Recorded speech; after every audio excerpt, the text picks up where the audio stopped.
Got everybody in? You got everybody in? About 4 or 5 minutes late, so we're Okay. Okay, Okay. we'll wait.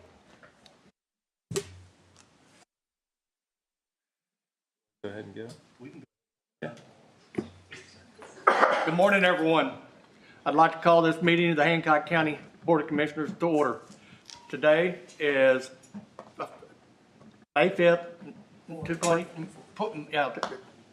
May 4th, 2026. Okay. This meeting has been recorded and streamed for public viewing. By participating, you acknowledge your image, voice, and comments may be captured and made publicly available. This meeting has been properly noticed in accordance with Indiana Code 5-14-1.5. Let the record show that a quorum of commissioners are present and the commissioners are open for business. We will proceed with the agenda. At this time, I invite everybody to stand with us and recite the pledge, please. Pledge allegiance to the flag of the United States of America and to the republic for which it stands, one nation, under God, indivisible, with liberty and justice for all.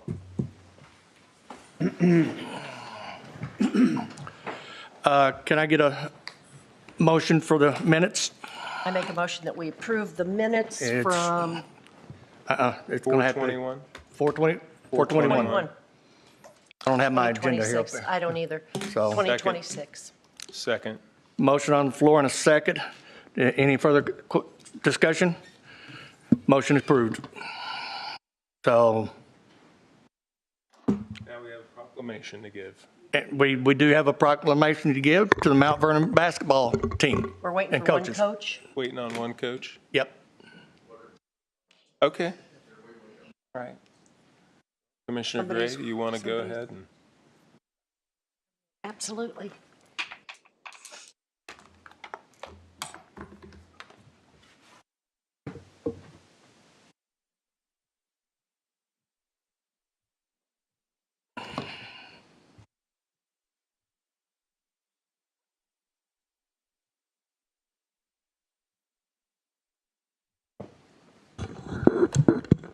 My name's Janine Gray, and I am the Commissioner for District 1, which includes Mount Vernon High School. And we're so happy to have you here today. Mount Vernon High School basketball rode to the 2026 championship. The Mount Vernon Marauders completed a historic 2025-26 season by winning the IHSAA Class 4A Boys Basketball State Championship, the first boys basketball state title in school history. Mount Vernon finished the season with an outstanding 28-3 record, establishing themselves as one of the top teams for Indiana. The team was led by senior guard Luke Ertl, who averaged strong all-around numbers and was later named Indiana Mr. Basketball. During the state tournament, Mount Vernon showed consistency and depth, defeated Decatur Central High School 66-46, beat New Albany High School 77-69, and advanced through the regionals and semi-state matchups, including a key revenge win in an earlier overtime game. These wins demonstrated the team's ability to control games offensively while tightening the defense in high-pressure moments.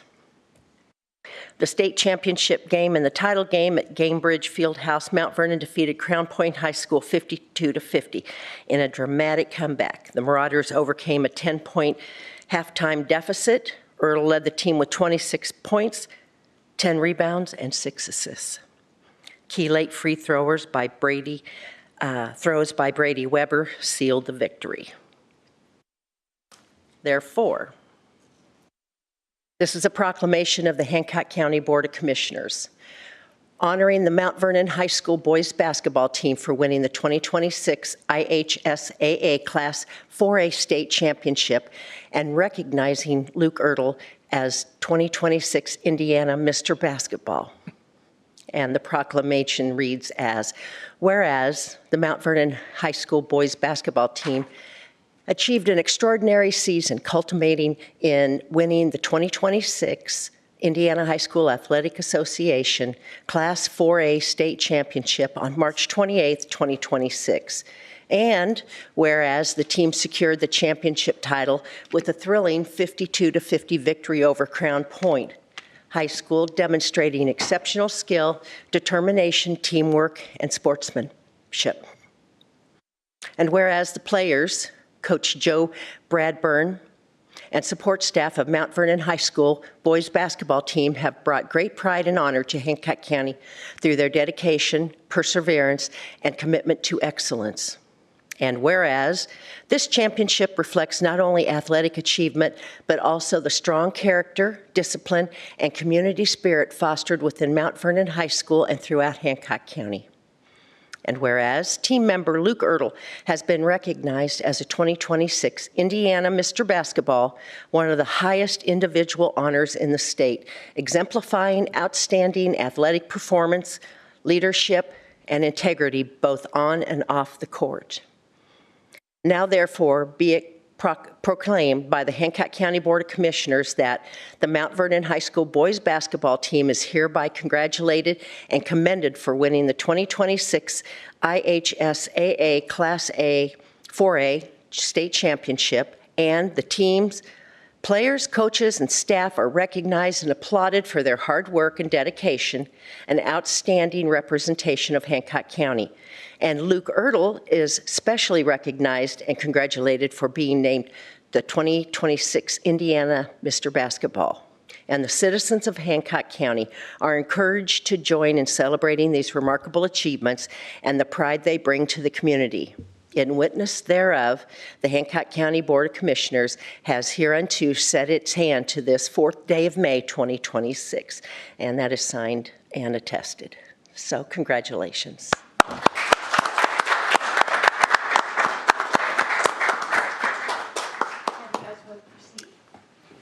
Coach, do you want to come up and speak to any of your, have anything to say? Sure. First of all, I want to thank you for this honor. Having us over here today, pretty awesome. Anytime we get a chance to hang out with these guys a little bit more, it's been great. It's been a dream year all the way around. Practices were great all year long. So just even having a bus trip over here today was a lot of fun with these guys. It's hard to believe that we were at the mountaintop. We are at the mountaintop of high school basketball. And if you really think if it's just basketball in other states and it's Indiana, then we're at the top in the world. So it's a just amazing feat. And, you know, I just appreciate hanging out with these guys, like I said. So thank you very much. Thank you. I'll come up front. We're going to hand this off to Coach, and we'll all have our pictures taken and what have you.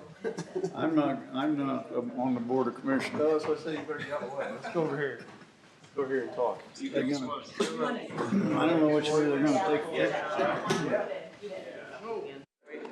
I wanted to watch.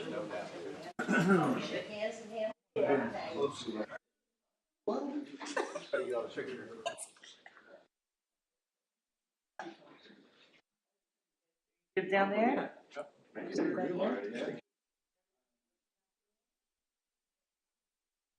lot of you.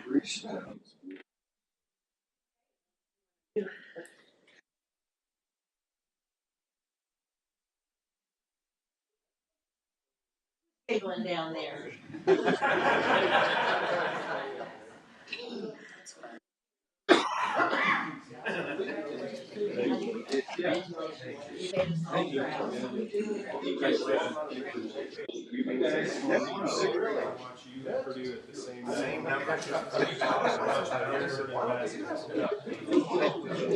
Yeah.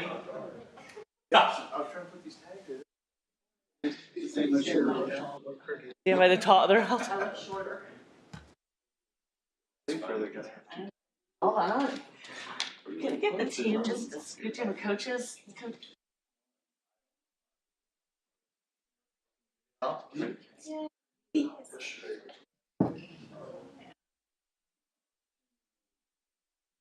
We can cut Commissioner McDaniel out. Yeah. All right, thank you, guys. Thank you, guys. Thank you. Thank you. Thank you.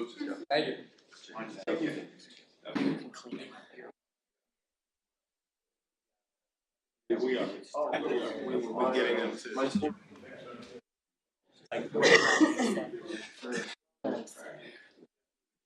Guys, well done. Congratulations.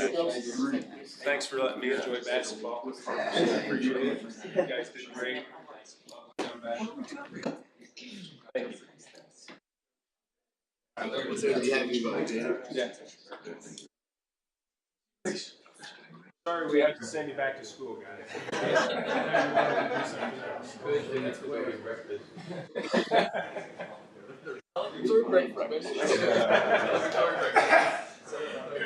Thanks a lot. Thank you so much.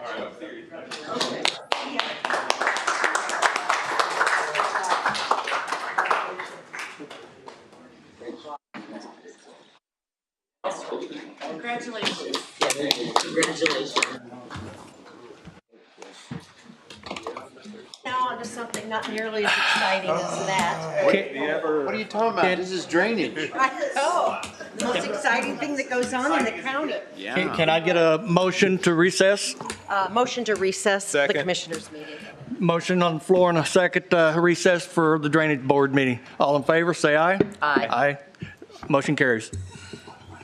All right. Okay, I'll call the May 4th Drainage Board meeting Your mic down, please. to order. How's that? Perfect. First thing's approved Drainage Board meeting minutes from last meeting. Move to approve the April Drainage Board minutes. Second. Been moved and seconded, we approve the April Drainage Board minutes. All those in favor say aye. Aye. Motion passes. You ready? You want to talk about claims? Well, we have some people here. Let's hold off on claims. Let's jump down to number 4. AF Jones. So we are at just north of 900 North and 400 East. AF Jones is a regulated drain that runs tile drain that runs down through. Ms. Jody Stevens is here to request. She would like to put a gate on each end of her property. She wants to put horses back in here in the field.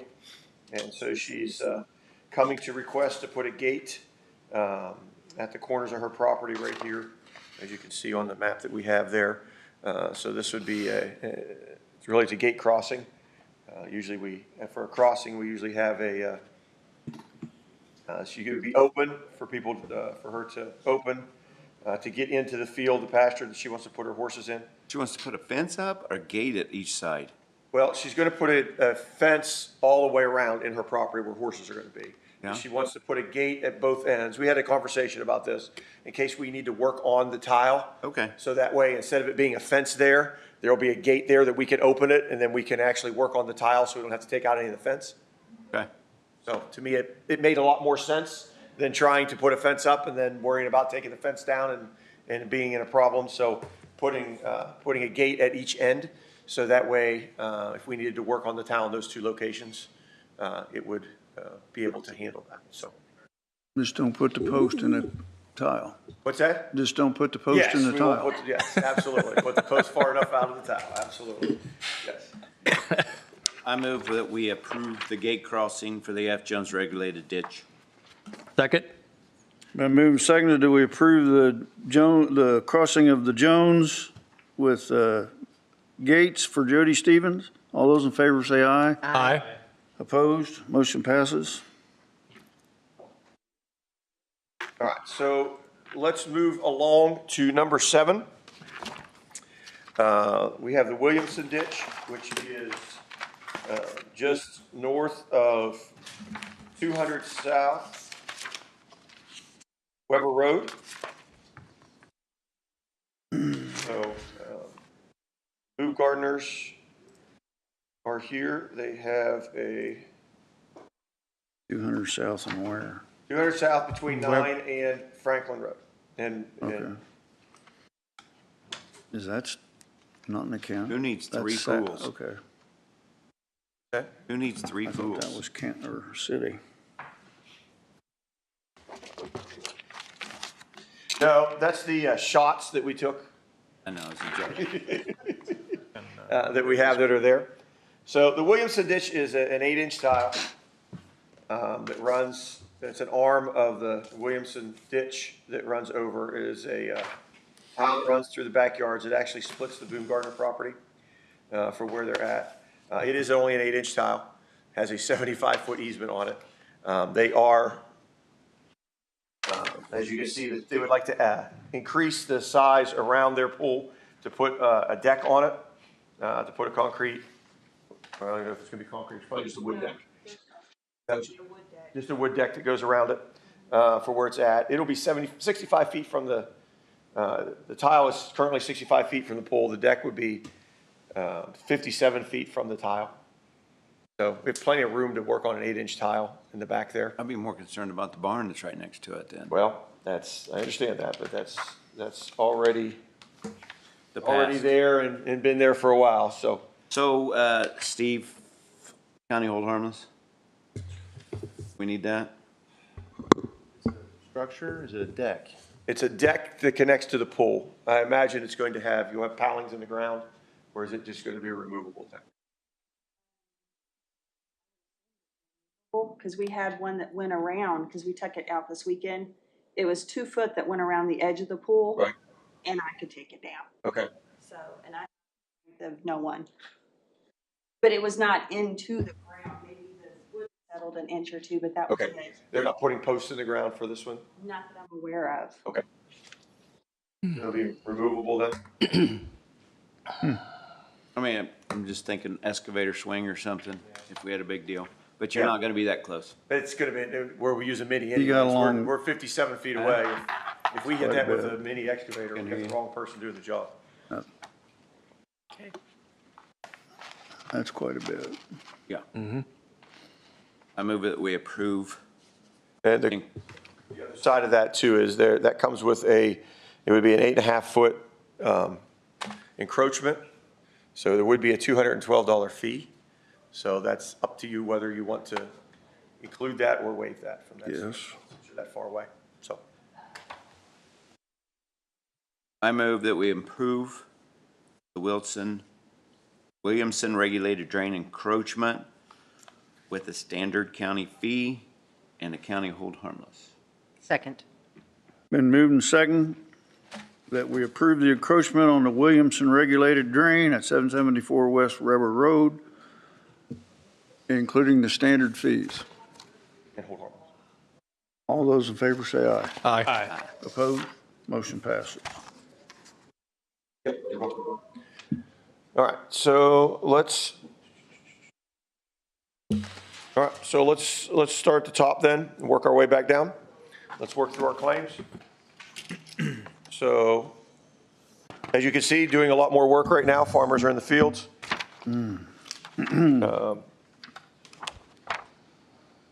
And working back through different things. Fuller, Jackson, Duker, Dorman, Noah Hollis, Kirkhoff, Snyder and King, Stansbury and Schultz, O'Hara, so. Make a motion, we approve the claims paid I have a for, question. On O'Hare, Yep. why did we need more money to level spoil piles? Wasn't that done in the original bid? No, when they dredge a ditch, we pay them for the time and material that they do. So when they go in to do it, we pay them to dredge it for where it's at, and then when they come back to level the spoils, then we pay them for the time for them to level the spoils. So it's not It's not a bid. above and beyond? No, it's not a bid. Thank you. It's time and material. make a motion to approve claims paid for 4/22/2026 and 5/6/2026 as presented. Second.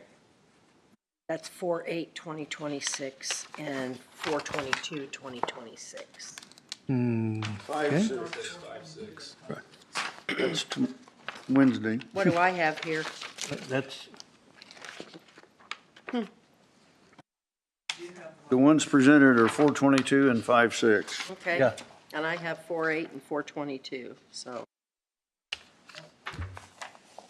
You got last month's book. Oh, she's looking at the encumbrance when it was. Oh, she's looking at encumbrances. Yeah, you were Looking at number 3. No, No? no, right here, 4/8/2026 Drainage Board. Oh, At the top. look at the top. At the top. it's date up here. The dates are at the top. Who looks at the bottom date? I do. I don't want to serve on this board anymore. Okay, where are we at? We got a Motion is second. motion and a second to approve the drainage claims for 422 and 56. All those in favor say aye. Aye. Opposed, motion passes. Hallelujah. Excuse me. Now we have two encumbrances, number 3 there, one for the Fuller and one for the O'Hare. Finish that up. Move we approve the encumbrances for the Fuller and O'Hare as presented. Second. Been moved and seconded that we approve the encumbrances presented for the James Fuller and Daniel O'Hare.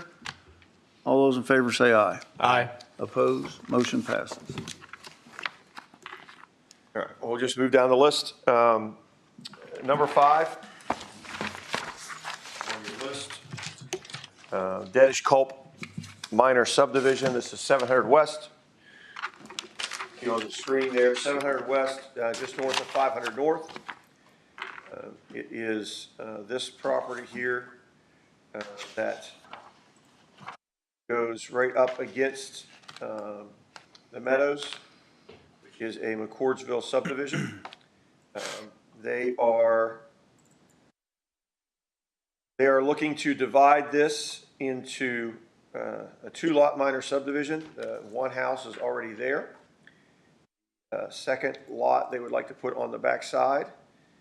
There is currently, right here, if you see on the screen, there is currently a 6-inch tile that is coming through here and connecting into the outlet into the subdivision to the north. And they would like to be able to use that 6-inch tile for this second lot. The ordinance says they need to have an 8-inch tile, but there's currently a 6-inch tile that is there, and it's only accessing this lot for where it's at. They're asking for a variance to use that 6-inch tile for that lot.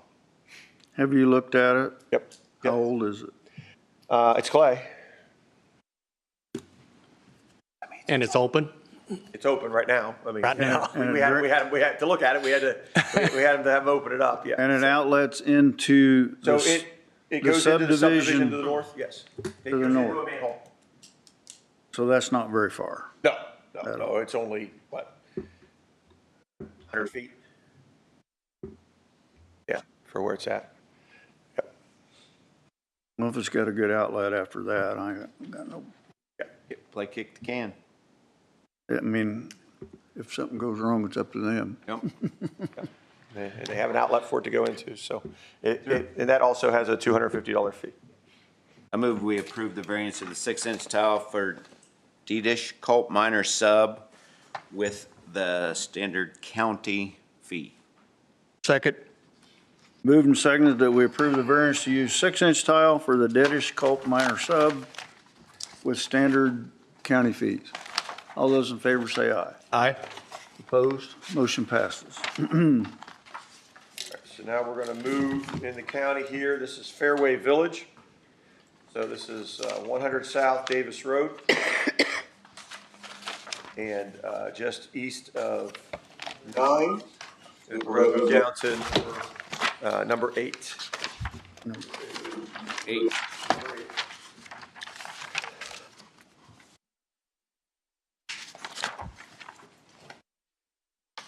So 9 Star currently has overhead utilities through this area here on the backside of Fairway Village. Per the plat, this whole area back here is a regulated drain easement. And so they will be in the easement looking to put a pedestal, and then they're going to be actually south of our tile and run out towards the street, finish their utility that they are doing there. Basically gonna put the power right along the tile. The tile is probably about 15 to 20 feet north of the property line. So they're going to be about 10 feet away, which, I mean, we like for them to be right around that neighborhood, so they're going to bore it, so. Oh, great. So we'll be there when they do it, so absolutely.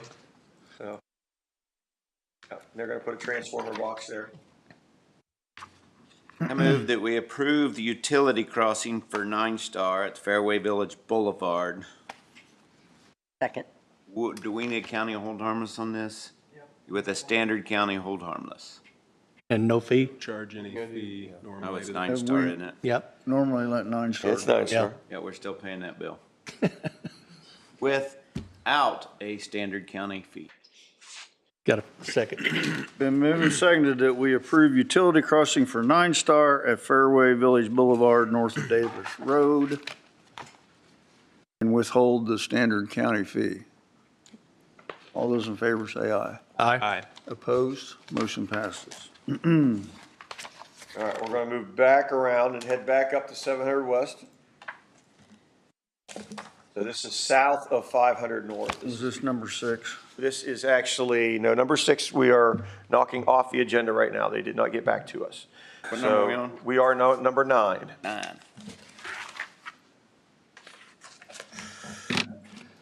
So this is an arm of the Manford J. This is GDI Properties. They come up off of Enterprise Drive, off of 6 West. They are going to be expanding Enterprise Drive, coming all the way to 700 West. And they're going to be putting a building now in the area there right off of 700 West.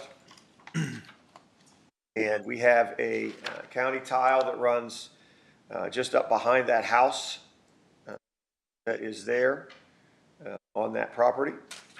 Currently, that tile is an 18-inch tile. They are the sole owners of the land that is there.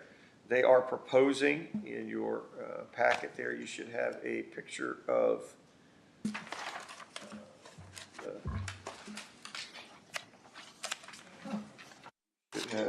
the plan, which may change a little bit. It needs a different font.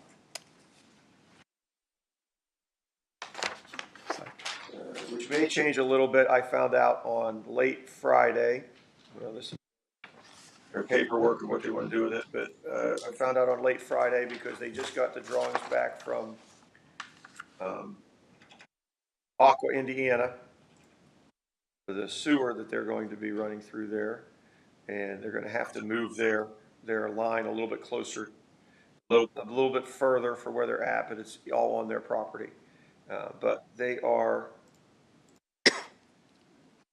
would like to reconstruct the tile, relocate it. They want to make it a 42-inch tile. It's an 18.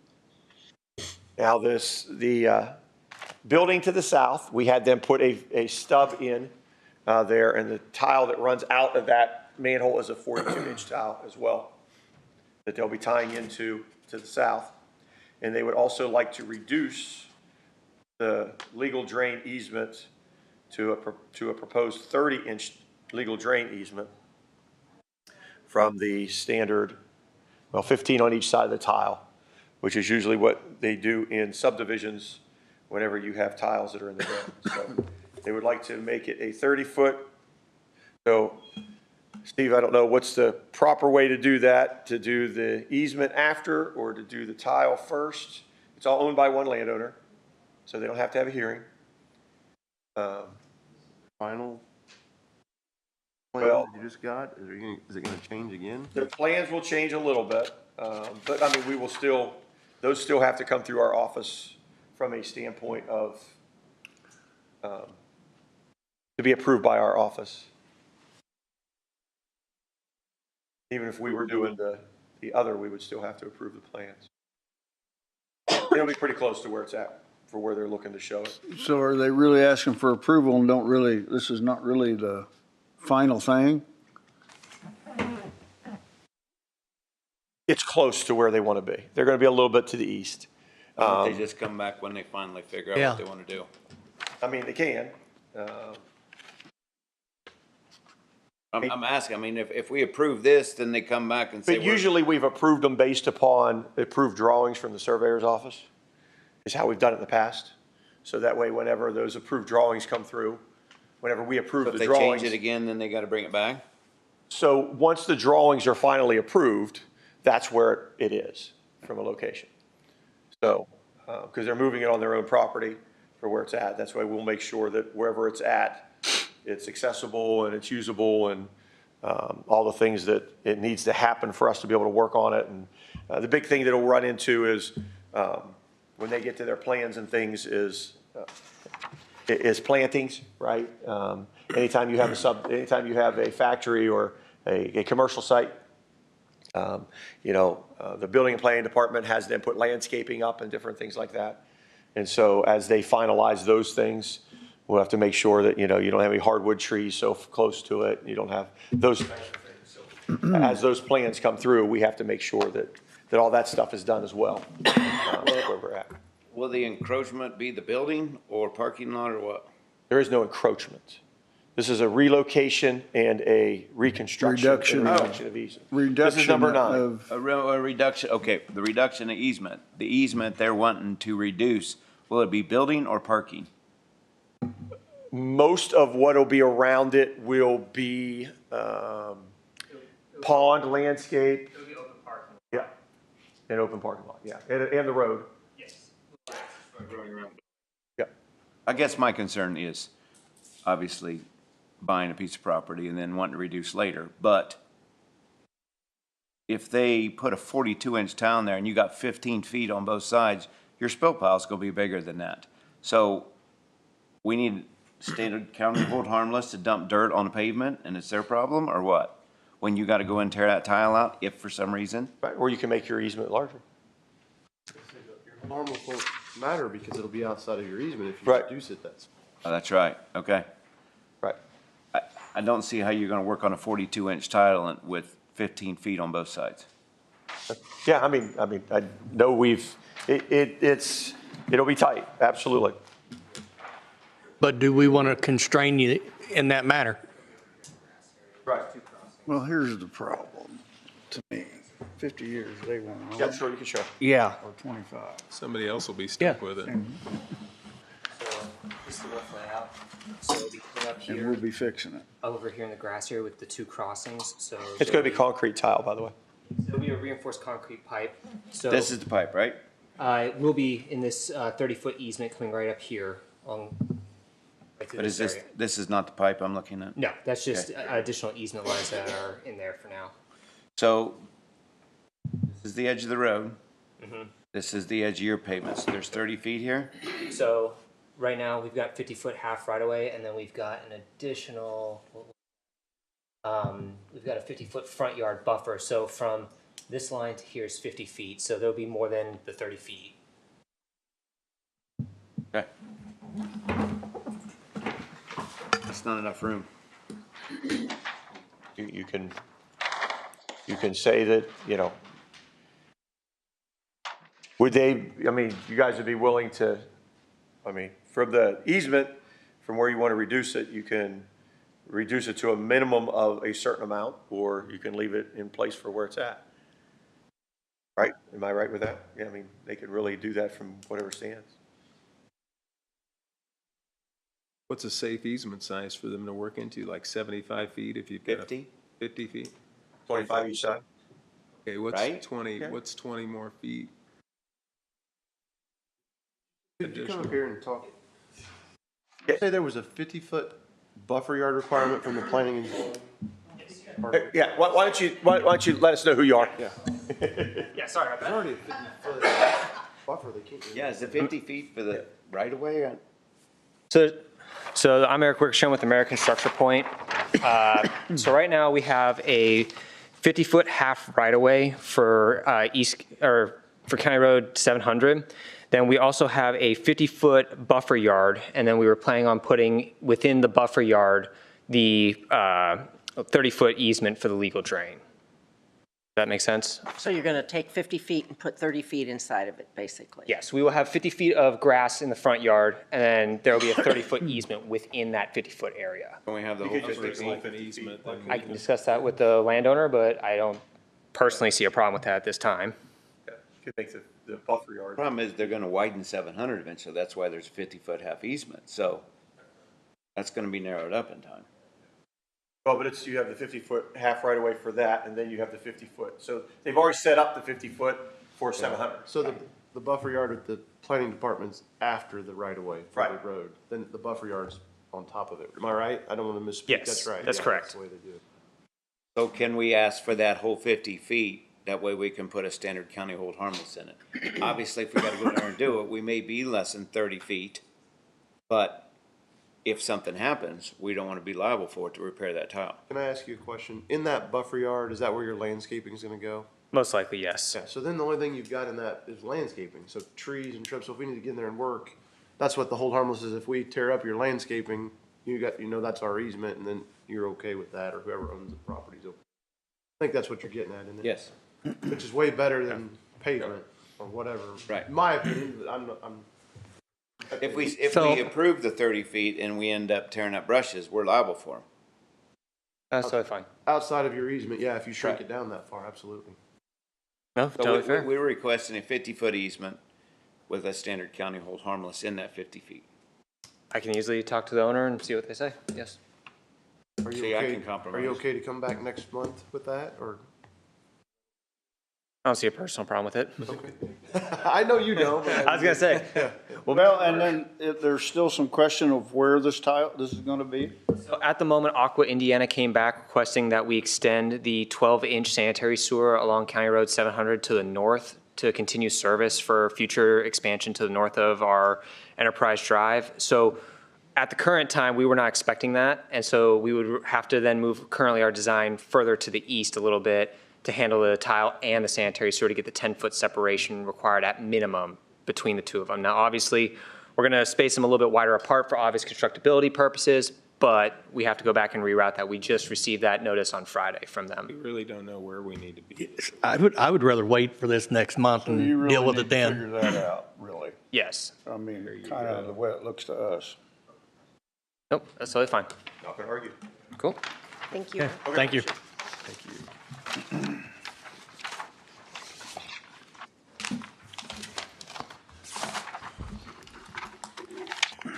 All right, let's go to number 10. So number 10 is a encroachment. So we are at Heron Creek.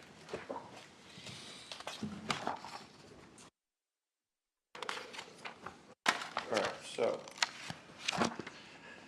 we are at Heron Creek. We are on the backside of the pond at Heron Creek. Heron Creek is 200 north, just south of the gateway. Projects on 700 west.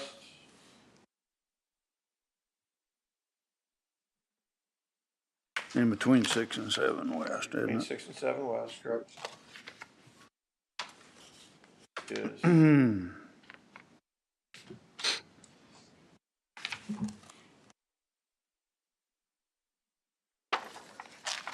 believe this is lot 1682, yeah.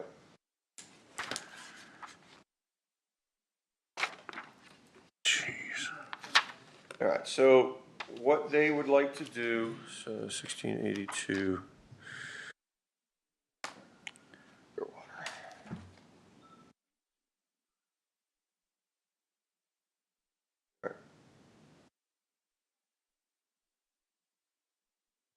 There's a pond in the center here.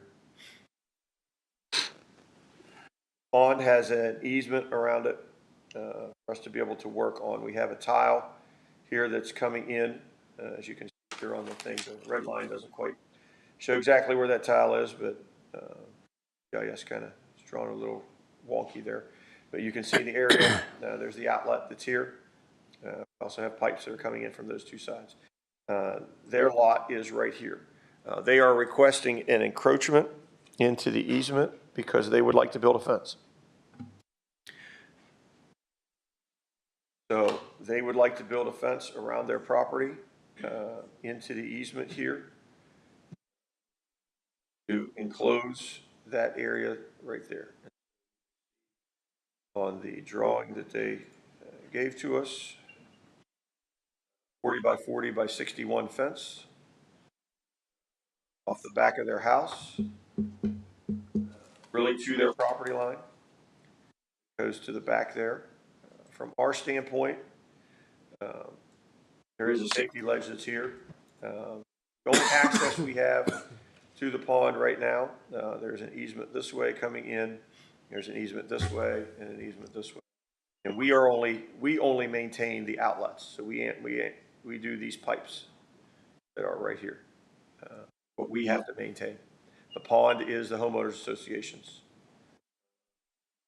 there, but It's, the easement runs all the way into the back of their property. it's the one with the light blue is the one we're looking at, right? Yes. To the left of the pipe coming in.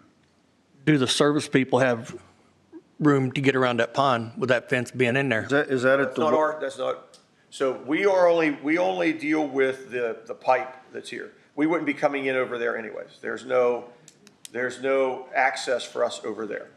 The only access we have is there's an easement between these two houses. There's an easement between these two houses here.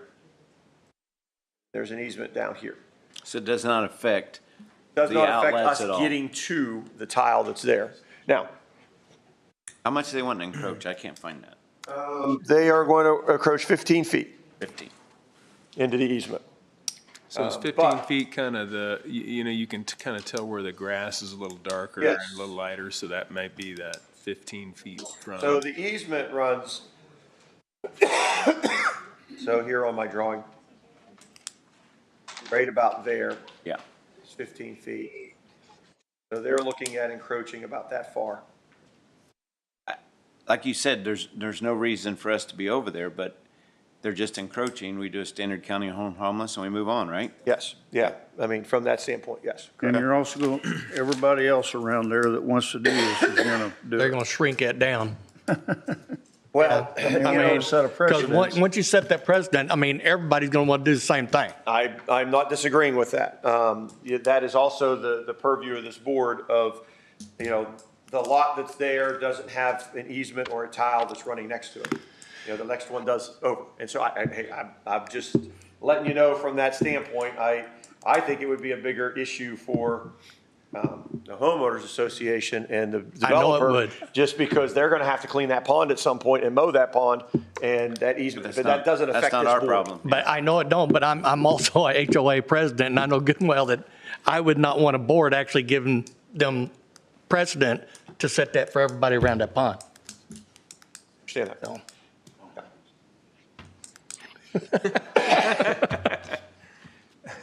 I was asked to, they brought the petition into request to the board, so I'm bringing the information to you. It does not affect us from that standpoint. Gary, I know. completely understand. I agree, and it's their property, but if you, Yep, we have a couple of subdivisions that we have issues with that now because people Because have we put do this fences all in the time. without even coming to the board, right? They've put them in and now we have to work around, they're we don't in have to do situations. We don't have to work around them, but it's a pain, right? It's a I mean, I pain don't when you have a get there problem to with those doing people it that put them do a in and. hold harmless and say, okay, but we're not gonna be the ones. Assuming the HOA has already approved this, they wouldn't go to the next step, would they? Well, and I don't even know if this is the HOA. I don't even know if they have an HOA yet, if they're built out enough in that section to. They have It might be just to- a developer. get it approved here, well, there, but, well, it There's no should be. permit for fencing here. in Yeah, Hancock you have to have a County. permit. Just saying if you wanted to and your HOA said you could. Yes, so ours is, the difference is, the only permit they have to get from the county is because they're in our easement. Yeah. And So that's the issue. so Yes. pertinent to this board, both, I see 3 outlets and there's easements right to them. Yes, So they could put fences all the way around that pond. It does not affect Hancock County drainage, right? unless they, yes. Well, I assume- Unless they put it in over the easement that we have that goes to, for us to be able to get into that, right, to work on those tiles. That's one of the reasons why we make them in private subdivisions or in subdivisions, put easements around their ponds. so we can get into work habit. Right.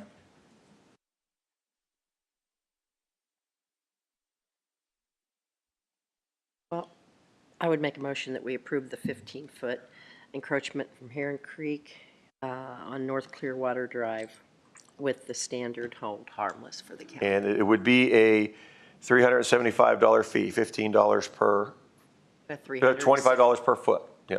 And a $375 fee. Second.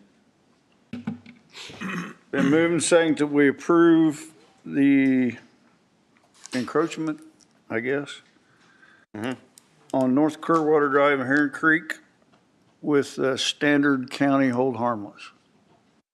All those in favor say aye. Aye. Opposed? Aye. Motion passes. Motion passes.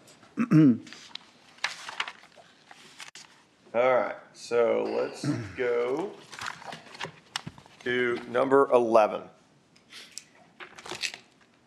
right, this is a little unique. All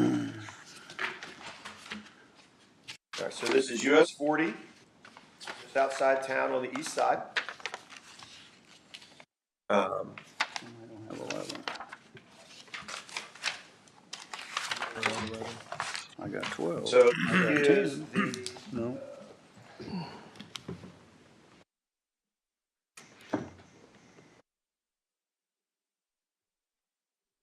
Where are we at?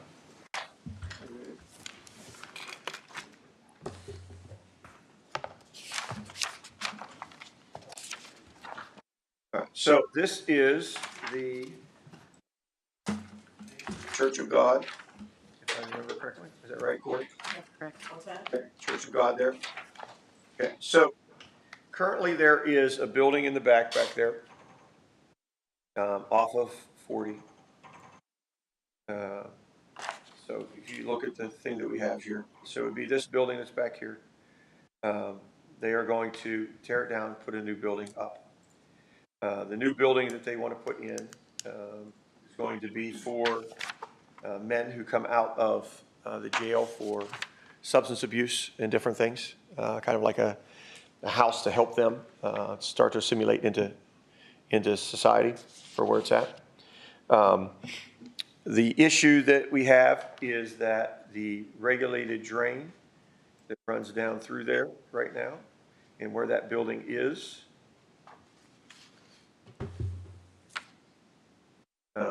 that drain is within the 75-foot easement of the regulated drain, building that's currently there. They are asking for a reduction in that easement to put that building there, to redo the building that is there. On the north side of this property, it's an open field. We can work on the drain from the north side as we go down through there. We don't It's open now. What's that? It's open now. That's what I mean. Yeah, who owns that? They don't own They it. own that. The church owns that. No, Right here next to their property. click on the parcel. That's the old bait shop. Yeah, That's Oh, somebody okay. Yeah, different Tatum on Enterprise. that side of it. Yep. Yeah, the bait shop owns that on that side, that's correct. What are they wanting to reduce to? So this would be right east of the bait shop, right? yeah, Right. same side of the road. Okay. Yep. Okay. It's not a And bait right, shop how anymore, much is, whatever. are they looking, Well, what yeah, kind of what used reduction to are they be. looking for, Chad? Williams' They want to move it from 75 feet. They want to move it from 75 feet to 50 feet. They want to reduce it on that side 25 feet. So 50 feet on that side to be able to put that building there. Is it buildable on the other side or would be? Is there enough room? I have no idea. I'm just asking. That question, I think, would be a little bit more as it comes to building and planning. I'm not sure what their setbacks are understand. off of the road and where they need to be. I mean, with where our easement goes. I didn't know if I was looking at 50 feet or 250 feet. Well, right, if you look at my drawing, right there's 75 feet. There's 75 feet. So there is room to build something there if in the future. So you can't say you can work on that side. Well, within the 75-foot easement. I mean, they would, yeah. Is there a floodplain through there? There is a floodplain through there. Yes, sir. So they can't build anything? Well, it all depends, right? In a floodplain, there are things you can do. Depends if the Parking flood- lot. So it's a floodway through there. So on that whole parcel is a floodway. They would not be able to build anything there. So that parcel on the other side is a complete floodway. So in a floodway, you can't build anything. So on that side where the bait shop is, that parcel through there is complete floodplain, or floodway. So in a floodway, you cannot build. You can't get a permit, you can't build anything in the floodway. If it's a floodplain, then you can do certain things to build to a certain elevation. In a floodway, you cannot, because that is where water's flowing. Is that open or closed? It is open. Open. Yeah, so no, in that property there would not be any building on the north side. On the opposite You side. say you can access it from the other side and clean it, but I mean, if you're clearing and dredging, how are you gonna do the other side? We only do one side. We only clear one side. Okay. That's been standard practice now for Well, I probably think 20 years. 50 would be enough. Yeah, 50's enough, and I mean, But we wouldn't be on that side anyways. it's not like it's new. Well, never say never, but, you Right. know. Why can't we do an encroachment instead? That way, if the building's damaged, If I were the landowner, Yeah. I would want a reduction. If I'm gonna make that investment, I Sure. would not wanna have the county's ability to come in and damage my building. So if Right. I'm, from the landowner's perspective, that's why they've asked for a reduction of the. It goes along with your title insurance and stuff like that too. You know what I mean? But you're saying they can't build there anyway? But I don't But on think the other we should. side. other side. Yeah. You can't build on the other side. But where they're putting this building, it's If you out look of at the that, floodplain. if you look at that drawing, it shows the building, I think it's the building proposal and where the floodplain's at. Yeah, and all three of those existing buildings are coming down, is that correct? Or just the back one? I think the existing buildings are staying there. Those So the three? back building is the only one that's, The banquet hall back there? Yeah. Is the one that's going away? yes. Okay. And then they're putting a new, That's the proposed building, correct? Okay. they're tearing down and putting a new one back there, yes. Sheriff is engaged in. Uh-oh, look out. This is a first. Must be his church. The banquet hall's back behind it. The banquet hall stays. Project. The Hancock Hall is not going anywhere at this time, because they're planning on remodeling that in the future. That's back here, right? That's in the back. That's It's way very back, here. yeah. That's way back here, yes. Yeah. This is the building that's up towards the front. Yeah, it's that. Yeah, It's this, that one. yeah, right there. That's the garage. So the one that's farthest north, Okay. that one's gone. That's gone right now? That's where the building. Yeah. They're redoing Yeah, it. because there's an existing building there, and then they're rebuilding, they're doing this. Yes. They've already taken it down. Yeah. So The Chad, bank hall staying for now. is it a reduction to 50 feet all the way on the east side? Along those three buildings? Is that the way you would? It just needs to be clear in the motion where the location of the reduction is. Correct. So if it's, Traditionally, we do it all on one side on a parcel. that was my question too. Just because it's easier for our office to understand and maintain than to say, Right, for- it comes out at this spot and it goes back in. You get a contractor out there with an excavator for him to understand it's, 75 feet here and then it's easier. And that open ditch turns and goes. Yes, and then it turns and goes to the west. They did request, one of the things that the pastor requested as well was because of the usage of the building, to waive the $2,500 fee. So I'm relaying the information. But if approved, they asked for that because of the service that it was being utilized for the community. But I'm just relaying that information. So just for the board's information purposes, 25 feet is the minimum you could reduce it along an open ditch. Right. So this would be a 50, so that would be double. That's what the code says. They're still only reducing it 25 on the one side. Correct, but you can't reduce it any smaller than 25 feet pursuant to the Correct. code for an open ditch. Correct. Yeah, this is the max that they could reduce it.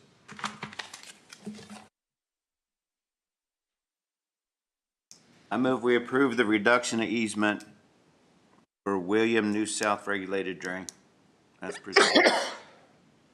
Second. Without, What about the fee? without the fee. Second. Who's second? I did. Second. It's been moved and seconded that we approve the reduction in easement to 50 feet on the William New South regulated drain at 1541 East Main Street, On the east side. On the east and south side, yes. on the east side of the ditch. All those in favor say aye. Aye. Opposed? Motion passes. Without, I'm sorry. we did Without not- the fee. Without fees.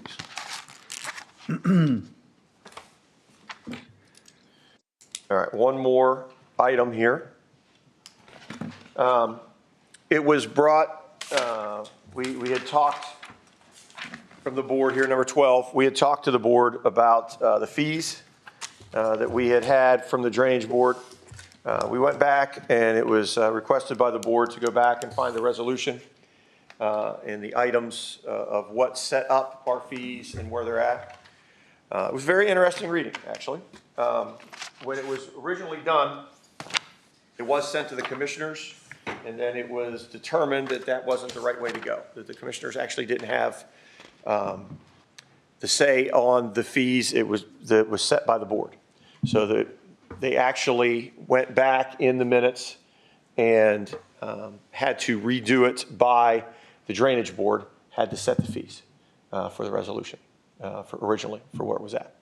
So it's funny because it was in May, the first meeting in May in 2009. So it was 18 years ago, so 17 years ago.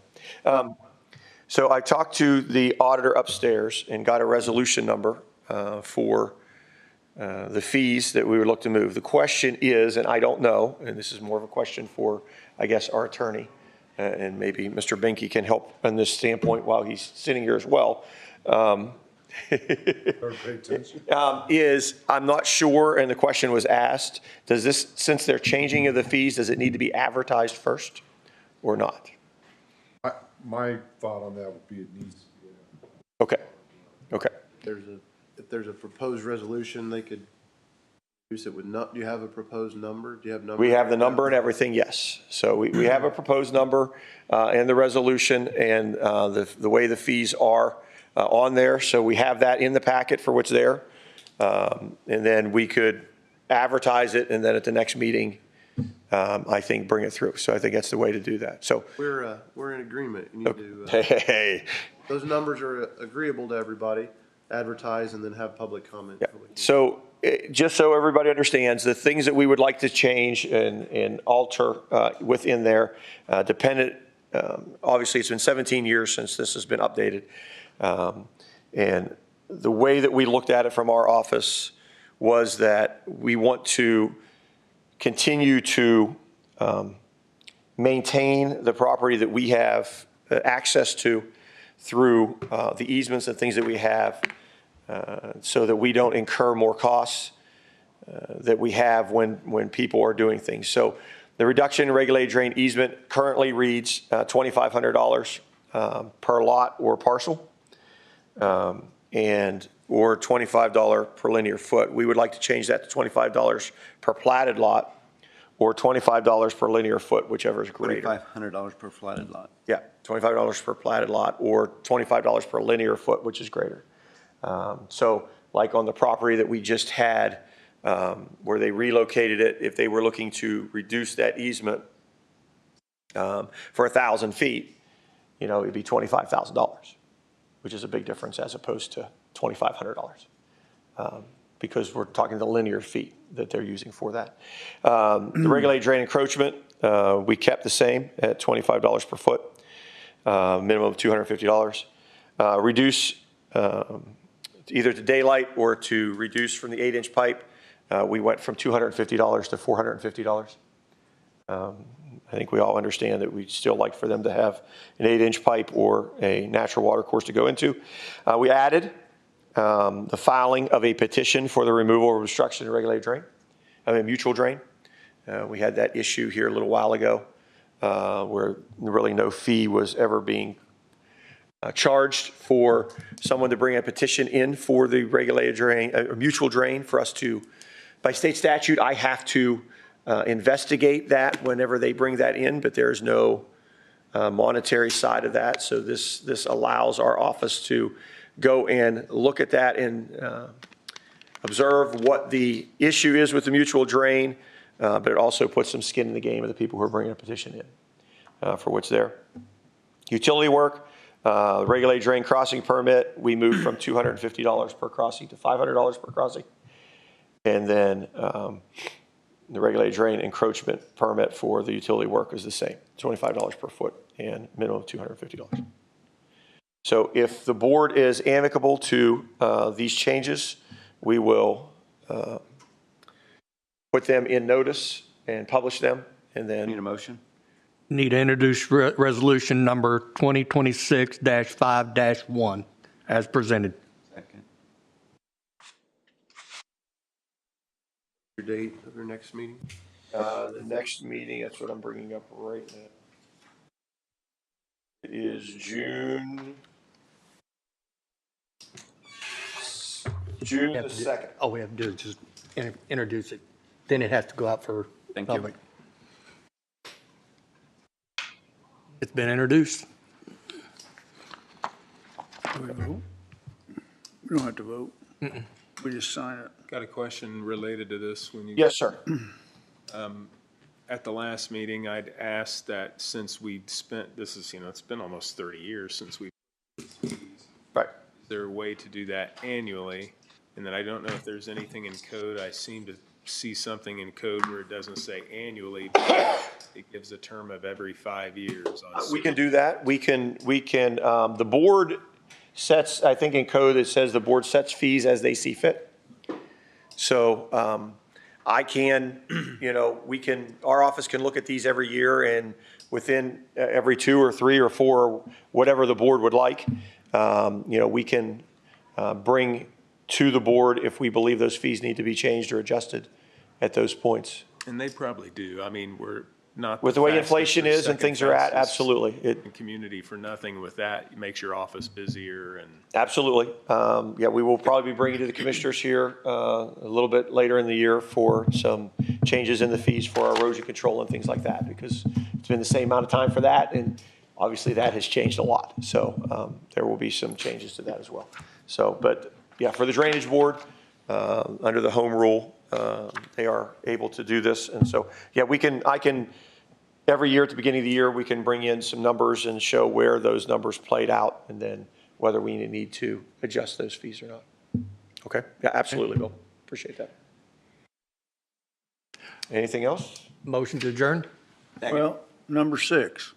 Oh. Number 6, I said they pulled. They didn't. Okay. There was we got a letter. This is from CenterPoint Energy.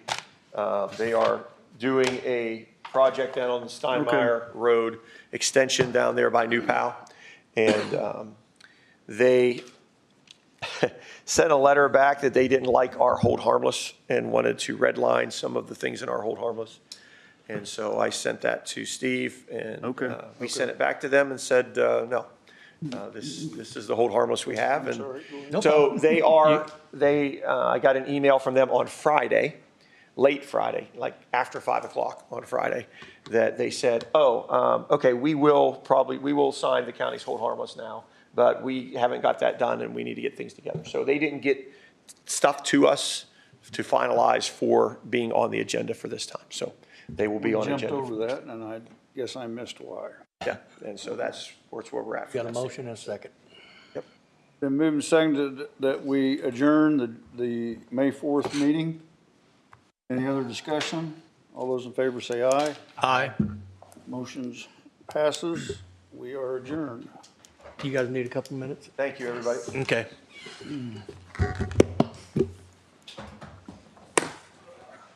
A little bit. There we go. So that's first. To agree. No, he and I typically agree.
And got that. Gary Poole. Good morning. I have no items for signatures this morning. Just FYI, I'll remind you again, are we going to extend HCSS into 2027? So keep that in mind. Suzanne will come and talk to you guys about that at some point. We have consultant selection. So we had 7 projects out for selection for design. The state was very generous. Was it 16 million? So it was a $16 million a year. So they make us keep it under 20. So, but we don't complain. So I had these recommendations. I'll just read the slate of them, and if you're okay with them, you can approve them as a slate, or if you'd like some feedback on others. We did the standard RFQ selection process. For Bridge 118, we selected VS Engineering. For Bridge 75, we selected USI. A lot of these people do not have work with us right now, by the way. For Bridge 27, we chose Engineering Resources, Inc. For Bridge 90, we chose SJCA. For the 2 West, 5 West roundabout, we chose Crossroads, where they were the most qualified. For 6 West, 9 North, A&F. And for 4 West, 3 North roundabout, Burgess and Nipel. We had several, like 10 or more LOIs on each one of these, and I'm very grateful for the consultants for taking their time to assemble those and put them. Unfortunately, we can only select one. We had many qualified consultants on all of these. But I think these are the most qualified for these type jobs for the best chance for the county to succeed. If you are okay with the selection of this, we'll begin contracting with them. You can make a motion. Can I get a motion? I make a motion that we approve the consultant selection as presented for the Highway Department for bridges 118, 75, 27, 90, 2 West and 5 West Crossroads, 6 West and 9 North, and 4 West and 3 North. Second. We have a motion and a second to approve the bridge selection for engineering as presented. Any further discussion? All those in favor, say aye. Aye. Saying no, same sign. Motion carries. We have one brand new one on here, Bill Spidell. So we haven't worked with this. We know Bill from previous jobs, but he's on a new company now, so we're going to give him a shot. Excited to work. Who is it? Which company? Engineering Resources. Oh, okay. Yeah, okay. We are Put a face eligible to it. for a land water conservation grant. Ms. Scheidler or Ms. Rales will work on those. We have a couple parcels identified that we might try to pick up to secure that for future use for the public. Shirley Trail construction will go underway as soon as we get our paper. 9-Star, we have a grant for that. 9-Star parking is done. So if you have anybody listening to this, if anybody's online, if you want a nice walk today, go out to 9-Star Park, come from the south and walk around. It's really nice out there. It is. I was just out there. It's really nice. It's a nice walk. It's just wild land. So enjoy it. New Powell High School, we're helping them with some utility things. So we'll keep you appraised of that as that goes on. And as I said, we're waiting on the paver. Jack and Sons, we've arrived at terms. I have a meeting scheduled with Jamie and the father to make sure we have a sit down face to face. I may ask if one of the commissioners is available to come sit in on that to make sure we have, before we start drafting all the documents, which we will do, we will have a sit down, make sure all the terms are in line, the price, the year lease, the outgoing only. I've worked with Jenna over at Greenfield. We have the Brownfield we got set up last year. We should be able to get that taken care of while Jack is still there as it gets going. She's aware of it. Yep. So everybody is, everything is chugging along there. Just let us know. Will do. One of us will show up. Yep. Grateful, Jack obviously, he worked there he made a career out of his life. We're very grateful for his contribution to the city of Greenfield. We wish him the best in retirement, and we'll make good use of his land to make sure the public has good use of it as well. And there was no problem with him taking a long time to consider because it's a lifetime thing. He should take a little time to consider it. Capital plan, I've sent that. You saw that spreadsheet. It's also attached to this. If you want any changes to it, let me know, and I'll resend it on to Mr. Shelby. Mr. Shelby's looking at the capital plan. The items in green are pretty set. That's all the stuff I've been working on. The items in red, I've added and made estimates for a lot of the commissioners' projects. The largest one in there you probably see is the Justice Center. And I actually forwarded it on to Sarah also. Excellent. And again, most of these capital projects were made known in a meeting back in September 2024 Yes. that the council got. Yes. So if you want any modification of those, please let me know, and I will do so. Some of the other department heads have come in to work on their capital stuff too. I reminded them that, hey, if you want any plans or anything that's just out of the ordinary, you need to get them out of the capital plan because it makes it much easier for the council to anticipate if you need X plan or if you need a car or something like that. It just makes it easier for them to get it done. But I know you're having the kickoff for the Justice Center thing. That is the big project. You have a lot of very big projects in the next several years. So I know you're anticipating how to manage those, but just it should keep you awake at night. According to Greg, everything should be okay as far as funds. Yep.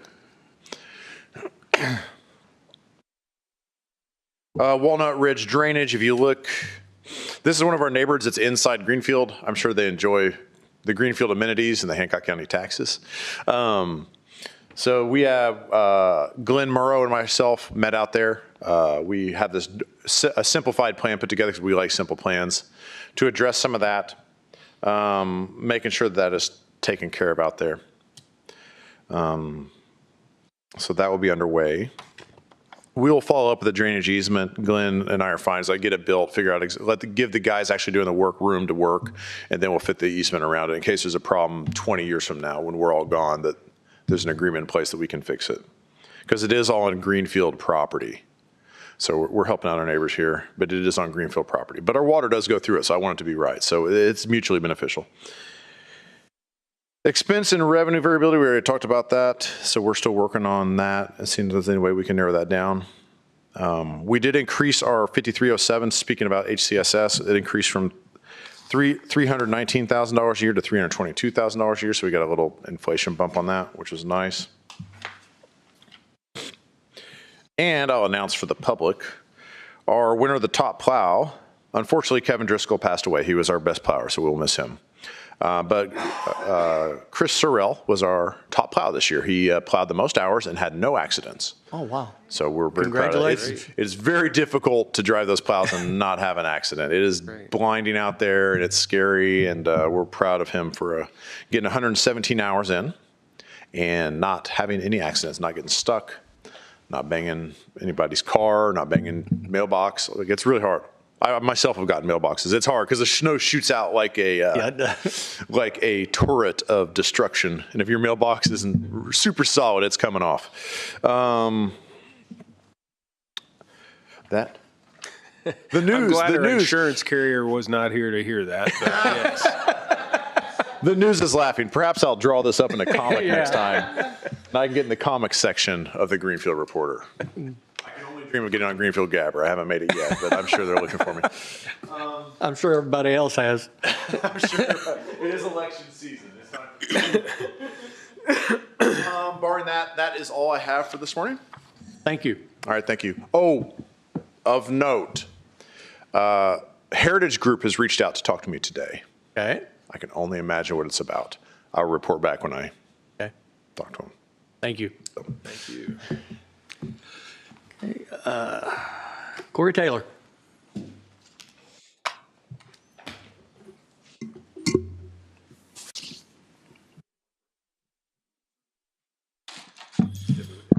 Good morning. I did. I saw you on all over Facebook. So. Was that in Greenfield Gabber? No, you were in Indy.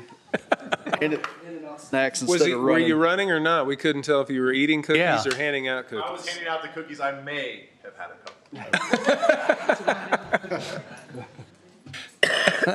Good morning. Good morning. So I don't have a whole lot. Friday the 8th, I have a punch list walk with Amplify. We're going to do the facade, the exterior.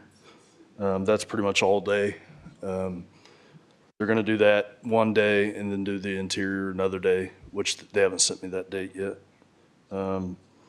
Fountains bill, with talking to Lisa would really like to hold off just because the fountains drains tied into pumps that we had installed. She doesn't want there to be any possibility of any leak and asked if we could wait until next week. to get the fountains up. Until after the election. She just doesn't want to have Sure. the possibility of something going wrong.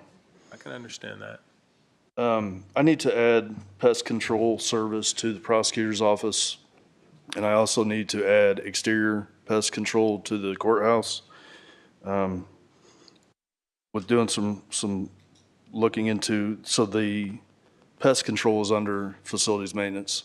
It looks like I've got the money to do it, but it would be around $2,500, so I think I'm okay at this time to go ahead and add that. So I think I'm going to do that. I'm having to spend money to treat for ants and stuff, and they suggested that if they started treating outside the courthouse, that would help. Other than that, that is all I have. Okay, thank you. Yep. Keep up the good work. Thanks, Cory. Cindy Roberts, she in here? We'll skip her. And Scott Williams, he's not in here. Mike Gibson, he's here. Dede is here. Well, it's not 10 o'clock yet. Well, It's on the agenda. there's a recycling, there is something on the agenda. Okay, well, I skipped you because I thought we was talking about the recycling service. Okay, You want me to go sit down? you're fine. We'll go ahead and get you done, then we'll get her up here. I won't take long. I didn't think so. I'm here to ask for your acceptance of a 10-foot dedicated right-of-way at, can't see, 6553 West 400 North. It's for a building expansion of that site, so we had to do a replat. There's an existing 40-foot, existing 30-foot right-of-way now that was platted. We're adding 10 feet to that. It'd be 40? So it'd be a 40-foot total, yeah, but we're adding 10 feet. Well, we've already got 30, we're just adding another 10 foot. That's correct, and that right-of-way is 0.079 acres. 0.079. Very little, but. I would make a motion that we approve the additional 10-foot dedicated right-of-way on West 400 North with 0.079. Second. We have a motion on the floor to accept an additional 10-foot dedicated right-of-way as presented at 6553?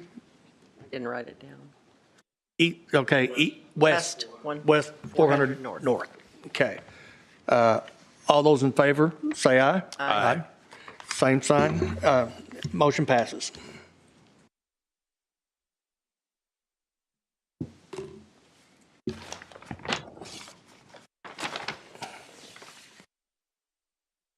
Cindy just came in too, Gary. A hot dog.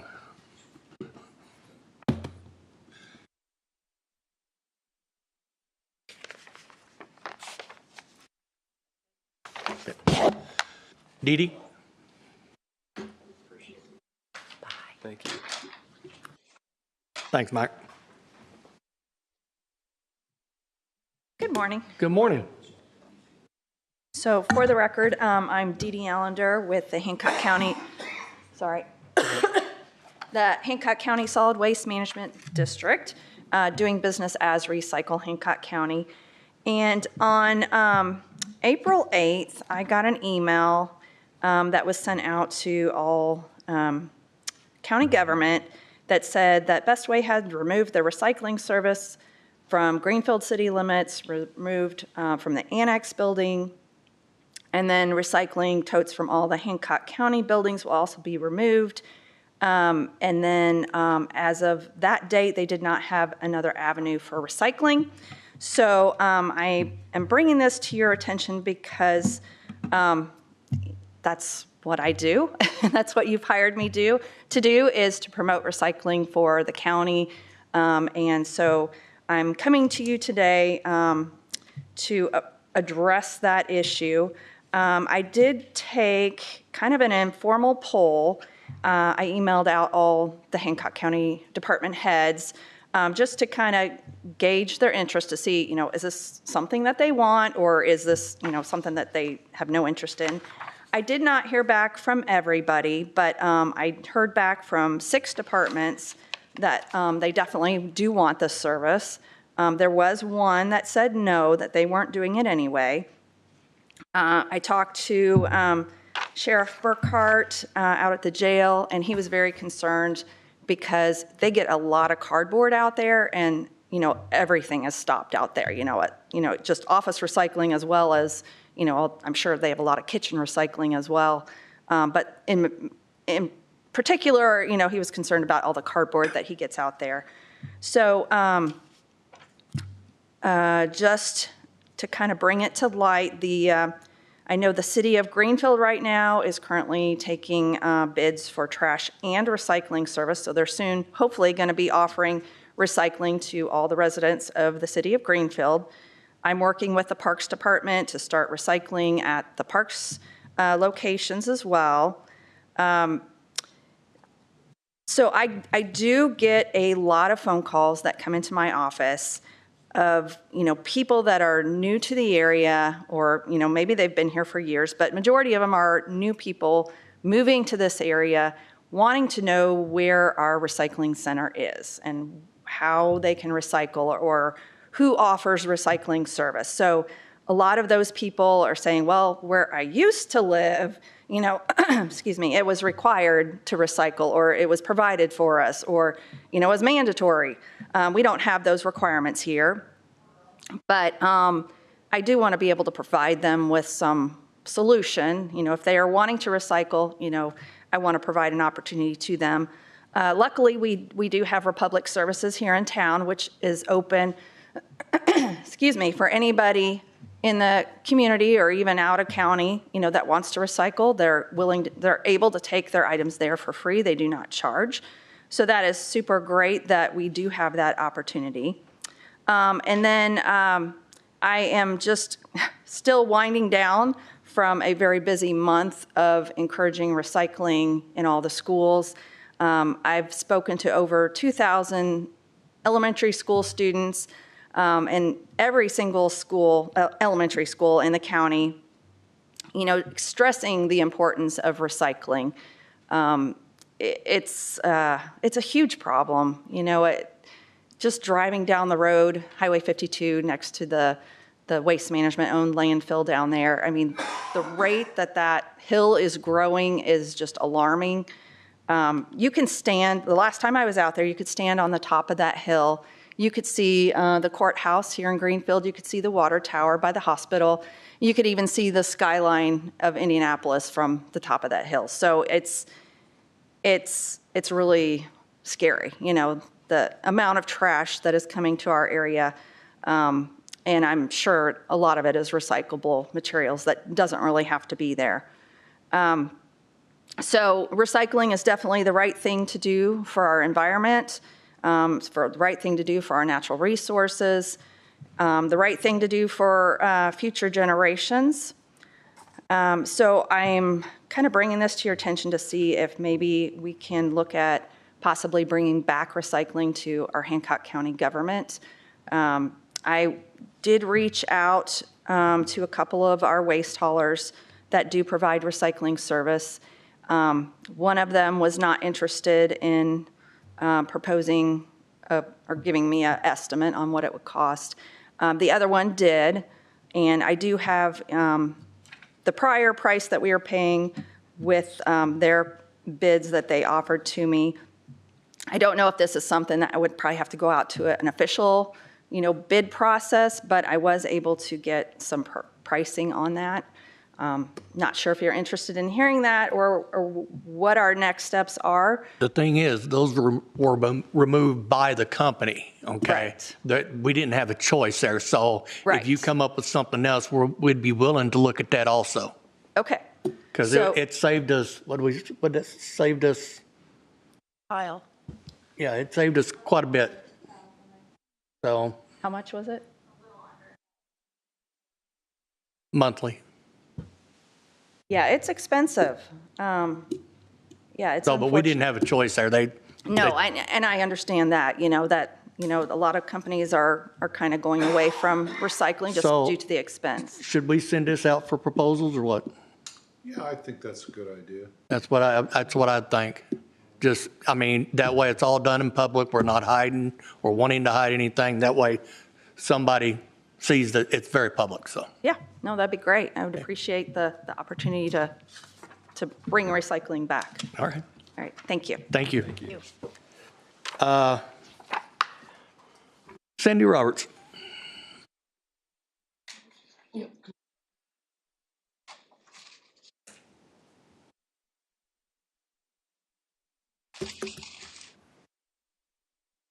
Good morning. Good morning. Morning. Sorry, I wasn't here when I was supposed to be.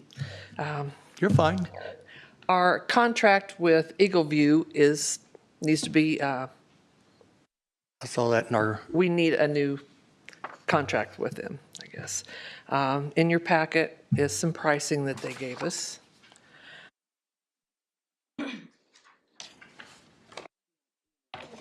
It's an email. It was just an email? Oh, just this one right here. That's it. So with the new House bill that they passed, it says assessors cannot go on your property without permission. I heard that. Yeah, I feel like it's very important that we keep using Eagle View for our aerials. It allows us to, manipulate the screen so we can see what's in your backyard. It's not real clear sometimes. They've given us another option that John can talk about because I don't know anything about this technology. So we've typically been using in the past is referred to as a 3-inch resolution. So what you see in an aerial photo, like for example on Beacon, represent what things look like within like a 3-inch square on the ground. So it kind of generalizes that and makes it that color. The 1-inch resolution, which is what they're offering, essentially you're looking at one square inch on the ground and seeing what that color would amount to. So it is much more clear. It's not that much more expensive, but I would mention also with 1-inch resolution, more expensive for IT to store that because it takes a lot more space. So that's kind of a hidden cost there that might not be visible there. I did discuss it with Bernie, so he's aware. And if there are, we do have sometimes some needs for, I guess, every year, aerial photos as opposed to every 2 years like we've been doing.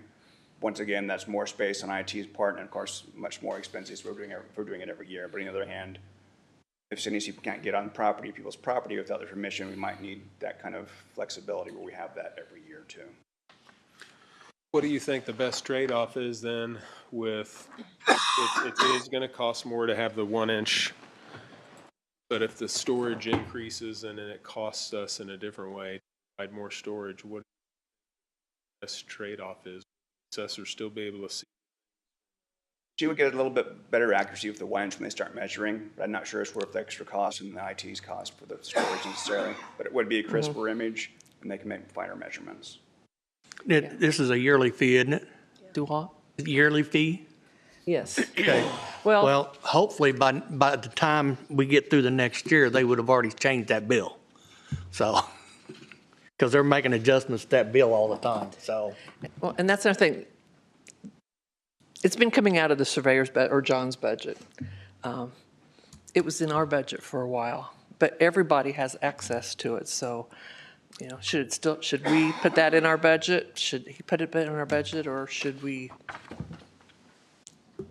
be the commissioner's budget? I'm not sure. I just know that we need a new contract, and I just want to make you guys aware of it. So you're not asking us yet today to decide which one we want? Is that it? Yeah, I don't think he needs to know yet. Okay. We usually have this flown in the fall, so they'll know. Okay, so and we're doing it in the odd years, so. But on your recommendation, if you had to recommend one or the other, regardless of who paid it, which would be the best fit for us as a county? I think we're getting close to the point where we have enough growth. We might want to look at it every year. But on the other hand, for looking at that Senate bill too, it's going to maybe a little bit where it might change. It might not be so restrictive. Maybe we can wait another year and see what happens with that bill too. Yeah, the bill says we can't enter their property. Right. We don't want to go inside. But I've talked to property's Ethan a their few yard times, too, so. and he's like, you cannot step foot on their property. Right. Well, how can we go to the door and knock if we can't even step foot on their property? Without their permission. Without their permission. I don't know. I'd have to read that. So we've not gotten any guidance from the DLGF yet, but it makes my team that goes out and measures real leery. But what I was saying is which version of this would we want, the 3-inch version or the 1-inch version? The 1-inch would be the best, but if we can't afford that, the 3-inch works for us. Okay. John, do you think either you or Bernie could also kind of give us an idea what he thinks it would cost us an upgraded? I'll discuss it with IT. Okay. Yeah, that's what we really need to know, because that's also taken a big jump. Yeah. Next year, too. We just want to make you aware of what was coming on. I appreciate that. All right. Thank you. Yes. All right. Thanks for hearing us. Thank you. Thank you. Scott Williams.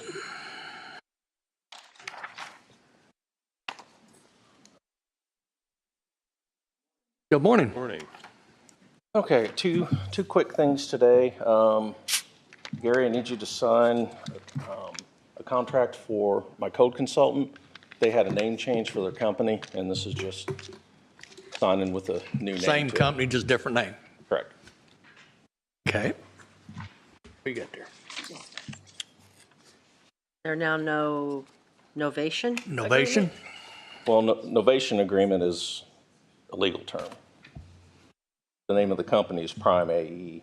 Okay.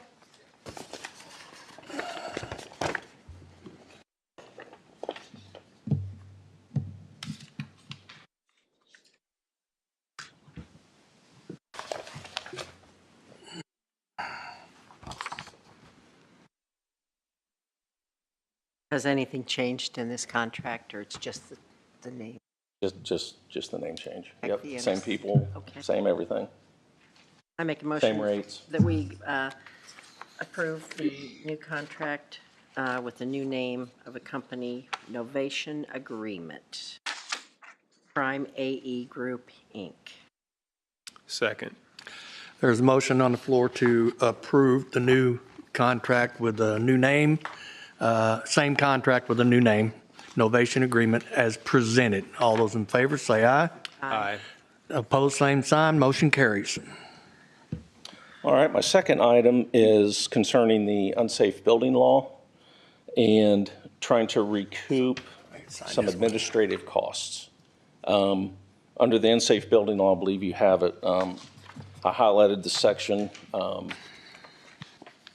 that mentions this. It's something I've not done before, but if you look at the very bottom where I've highlighted B, it says the board or commission having control over the department shall determine the amount of average processing expense at a public hearing after notice, blah, blah, blah. So since I'm under you guys, it falls on you to do this. Now, I've been working up a worksheet to try to capture some hours and some, what do I have? Like title search, certified mail, cost, posting in the paper, office supplies, site visits. Trying to come up with something for you guys to try to determine. So what I've come up with so far is between like $500–600 just for administrative fees. The one thing that does not include is our attorney fees or you guys as the hearing authority, your time broken down into like an hourly fee. So I don't know how far you guys want to take this. I would think that the attorney fees would be on there for sure. Yeah. I have no idea how to calculate that for Yeah. you guys. So I need help with that. Well, yeah, we can, we can come up with that. Usually what happens is you have to present.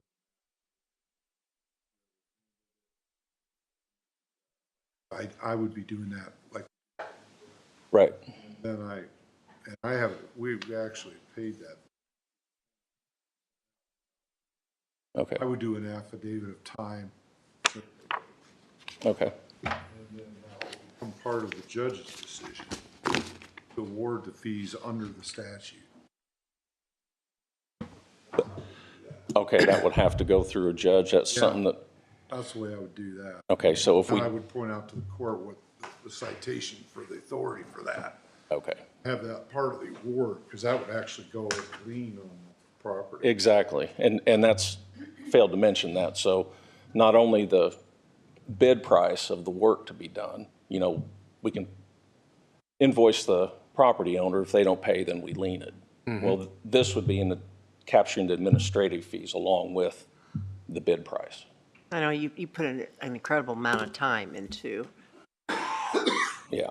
And again, it's hard even for me to come up with my time, because maybe sometimes I'll have a 5-minute phone conversation with somebody. Well, I don't log that. You know, it's just part of my job. So to really capture how much time I put into one of these is kind of a moving target, so. Would they create kind of like the legal counsel 6-minute clock? Yeah, I mean, create I like think a you would use the quarterly same or system like the.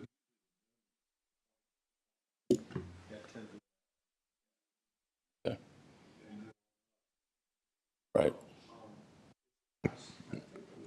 Possible though, if it. Right. Your administrative part of that, part of the overall judge, right there. Okay. Just have to be ready. Okay. Not everything goes that far either. Well, that was my next question. So if we go through all this and it doesn't go to court, I mean, we still can do this? Yes. Okay. Good. It's just then, you know, it's more likely to be tested maybe then. Right. Okay. Well, it's something that's been in this law, and the other properties I've demolished, it's not been that many, 3 or 4 through the years. We've never tried to do this, but it's available, you know, so. Well, I get, when I take, my truck, they take my dog, it's administrative fees. Yeah, right, exactly. I mean, they put it on everything. Okay. So what, do you need me to share the worksheet I have with you guys, like via email, just to get a start? Yes. Okay. I would ask you to work on a standard list of administrative fees, what you think they are per that 1/10 of an hour, so that we can have a set, you know, rate to be able to either compare or look at if we're the first one that does it. Okay. All right. And then in my, like figuring my actual time, I called up to payroll and got, you know, not just my salary divided out, but what it costs to employ me. Yeah. So I got those numbers from payroll for me and my assistant, so I'm using those. Okay. Yeah, but otherwise, I mean, I got a good start on it, so. Yeah, just send it to us in an email, and then we'll take a look at it, and we'll see where to go from there. Okay. All right? All right. Thank you. very much. Scott? Yes. Could he include the recording fees of any liens that are actually applied? I think that. Ooh, that's good. Yeah, I didn't have that on there. Because you would have a recording fee for that lien and a release on it as well. So I don't know if it's considered administrative or not, though. Yeah, well, it's got a list here. I'm not going to read through it, but I'll look and see if it is. It does say we have to figure the average processing expense at a public hearing. Yeah, I'm not yeah. That's actually going to be a hearing where that would be presented in a case. A little more to it there. So that would be per case, not just like a. At the public hearing, the board or the commission having control over the department shall out. Okay. Actually, it could be this board. But I find that a little interesting because I think it's better to, it goes to an actual. Rather have the judge order those papers. The way to do that, because there's a transcript of it and a order, similar to what we do on condemnation. Why don't you send us that? We'll wrestle with it a little bit. Okay. Yeah, I mean, this isn't urgent. I mean, we got the one coming up, the bids open today, actually. So Okay. hopefully I'll start receiving some. I've talked to 3 or 4 contractors already, so I'm sure we'll get good bids to compare. Good. So, okay. Thank you. All right, thank you. Scott. We got a few more minutes. How about Andrea McLaughlin?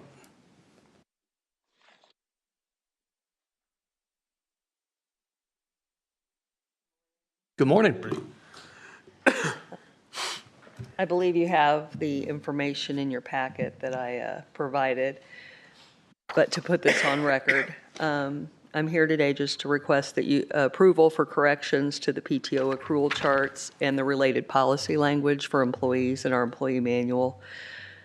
During a review, I discovered that the PTO accrual charts contain incorrect hour amounts for the line item titled First 6 months of employment orientation period. The written policy states that a new employee shall receive PTO equivalent to what they would accrue in the first 6 months of employment upon hire, but none of the charts had the accurate amounts in them. We have 4 charts. 7-hour employees, 35 a week, should receive 78 because the hour or the monthly accrual is 13. So, and it listed at 70.5. The 8-hour employees are 15 hours a month, which should be 90, and they're listed at 81. 10-hour employees should receive 102 because their monthly is 17, and it's also listed at 81. And the 12-hour employees are 19 per month, which should be 114, not 99, which is what's currently in those charts. The manual was implemented in August of 2024, so I would also suggest that we go back, anyone who's still employed here, and make them whole, give them back the hours that they did not receive upon hire. Additionally, the policy language was very, very confusing, and I did rewrite it to simply make that accrual and when the PTO starts to accrue monthly after the 6 months, that language a little more clear with an example that was a little easier to read. And I can read that aloud if you need me to. So basically that boils down, we need to correct the accrual charts, we need to update the policy language, and we need to authorize the adjustments to the PTO banks for all affected employees since August 21st of 2024. Auditor? Well, we've talked about it, and I think this is her jurisdiction and your jurisdiction. So you guys can do that?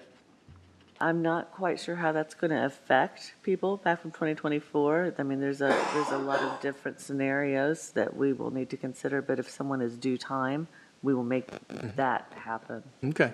And I did speak with the payroll team, and they said this would be a fairly easy fix once they had approval. Okay. Okay. So motion to amend. I make a motion to approve the corrections to the PTO accrual charts on pages 46 and 47, approve updated policy language for the new employee section, and authorize PTO adjustments for all affected employees hired since August 21st of 2024. Second.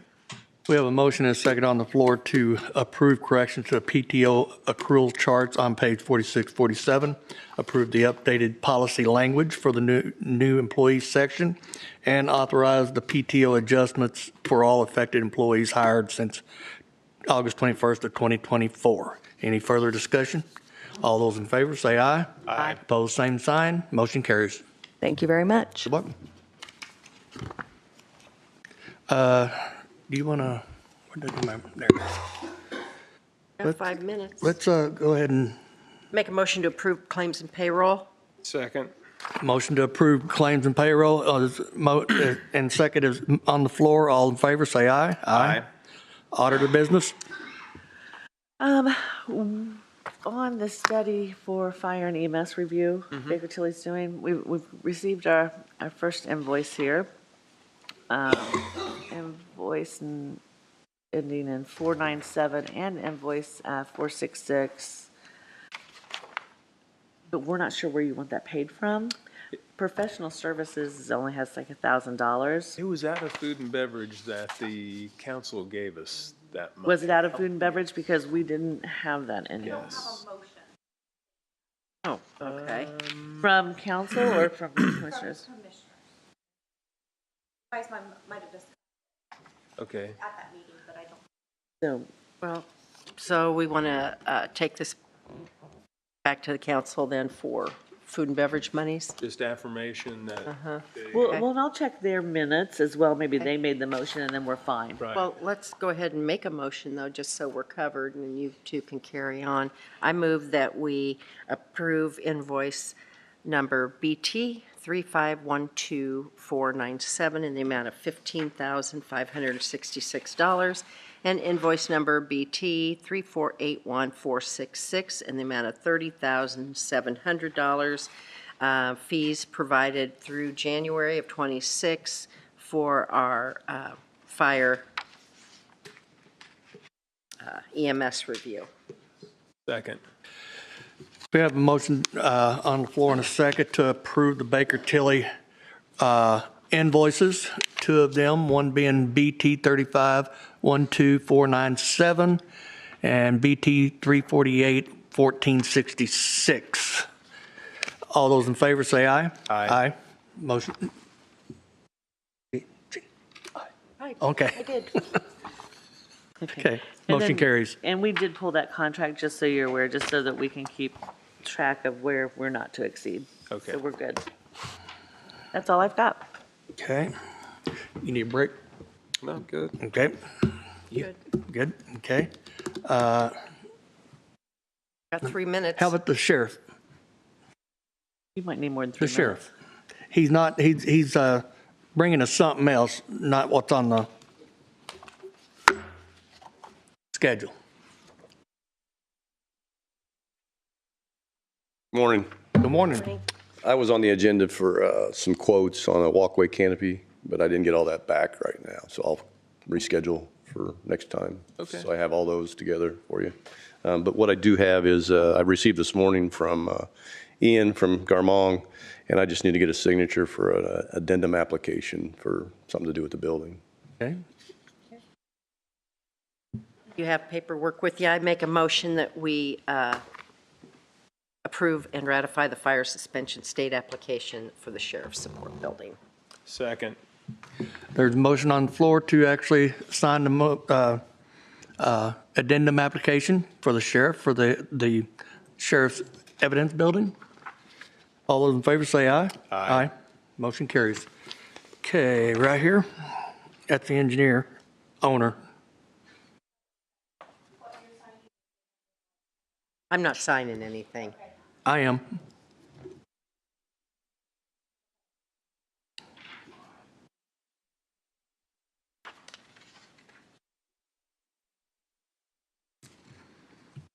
Okay, there you go. We did, we already said it. We already did it. Let's do it again.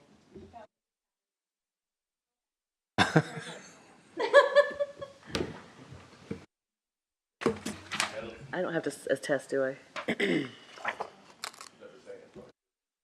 Okay. Okay, I make a motion that we approve the Hancock County Community Corrections Nelson Alarm invoice number 260403108 in the amount of $31,055. This is for installation of an access system, parts, labor, and adjustments. Second.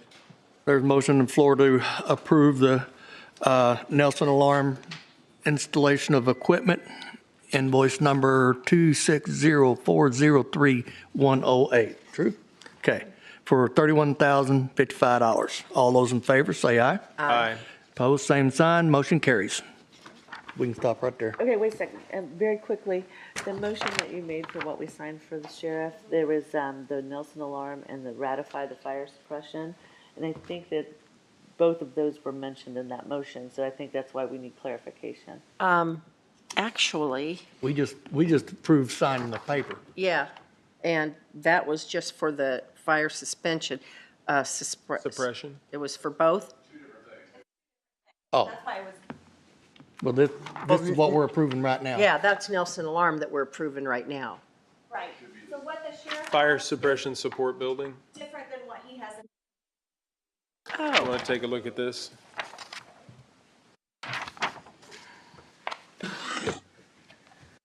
Okay, that was the one you signed the other day. Okay. Oh, okay. That's the one Then you're we need to ratifying. ratify. Yeah. There you go. There you go. Yeah, we're good. Yes, Okay. you are. We just need to make a motion and ratify it.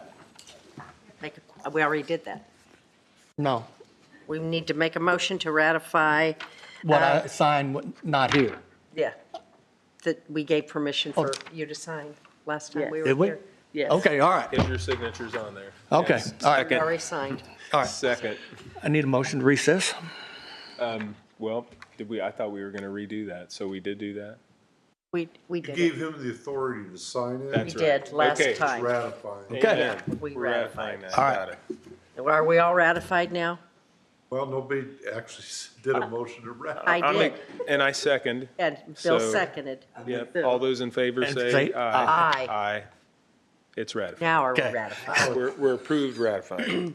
Okay. And I Just make so a we didn't motion miss anything. that, I make a motion that we approve the affidavit for construction fund reimbursement, number 25, Hancock County Redevelopment Authority, Redevelopment District, and Lease Rental Bonds, Series 2025. Second. There's a motion and a second to approve affidavit for construction fund distribution, request number 25 as presented. Any further discussion? All those in favor, say aye. Aye. Motion carries. Now I need a motion. Motion to recess. Oh, motion to recess? Yes.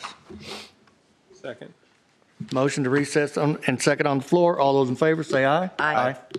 So be it. I'll make a motion that we call our solid waste district meeting to order. Come on. Second. All right, there's a go. Give this down to Bill. Okay.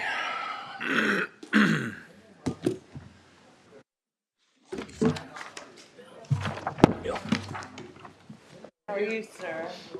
Okay. Pretty snazzy in that bow tie. All right, here you go, Dede.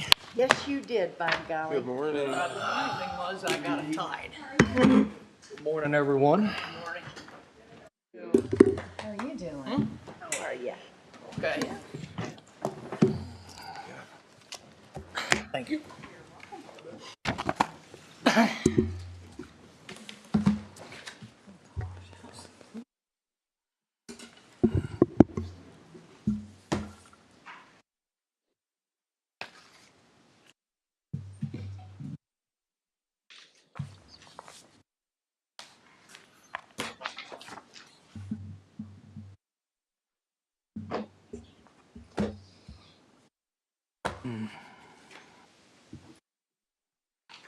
So we'll call the meeting to order. First item up on our agenda is the review of the minutes from our April 7th, 2026 meeting. I make a motion that we approve the minutes for April 7th, 2026. Second. Oh, that's Robin right. got it. Robin got Let it. the ladies have it. Yep. We have a motion on the floor for approval of the minutes. Any further discussion? All those in favor say aye. Aye. Aye. Motion passes. Director's report. Okay, so our invoices for the month of April was the contract, had an Amazon purchase for office supplies for printer toner, a fuel purchase from Speedway. So there was an error in our telephone service last month. I think that is now resolved. So the March invoice also paid for February. So I think we've got that under control now. Then under the Toxaway, we did get our 2025 budget appropriation, the funds that were left over from last year, and I applied that all to our Toxaway account. I did some advertising in Great Deals. We did already get our invoices for our electronics and our paint that we collected at our collection event. And then under the event fund, we have receipt of the credit card charges that came through our collection event as well as the cash.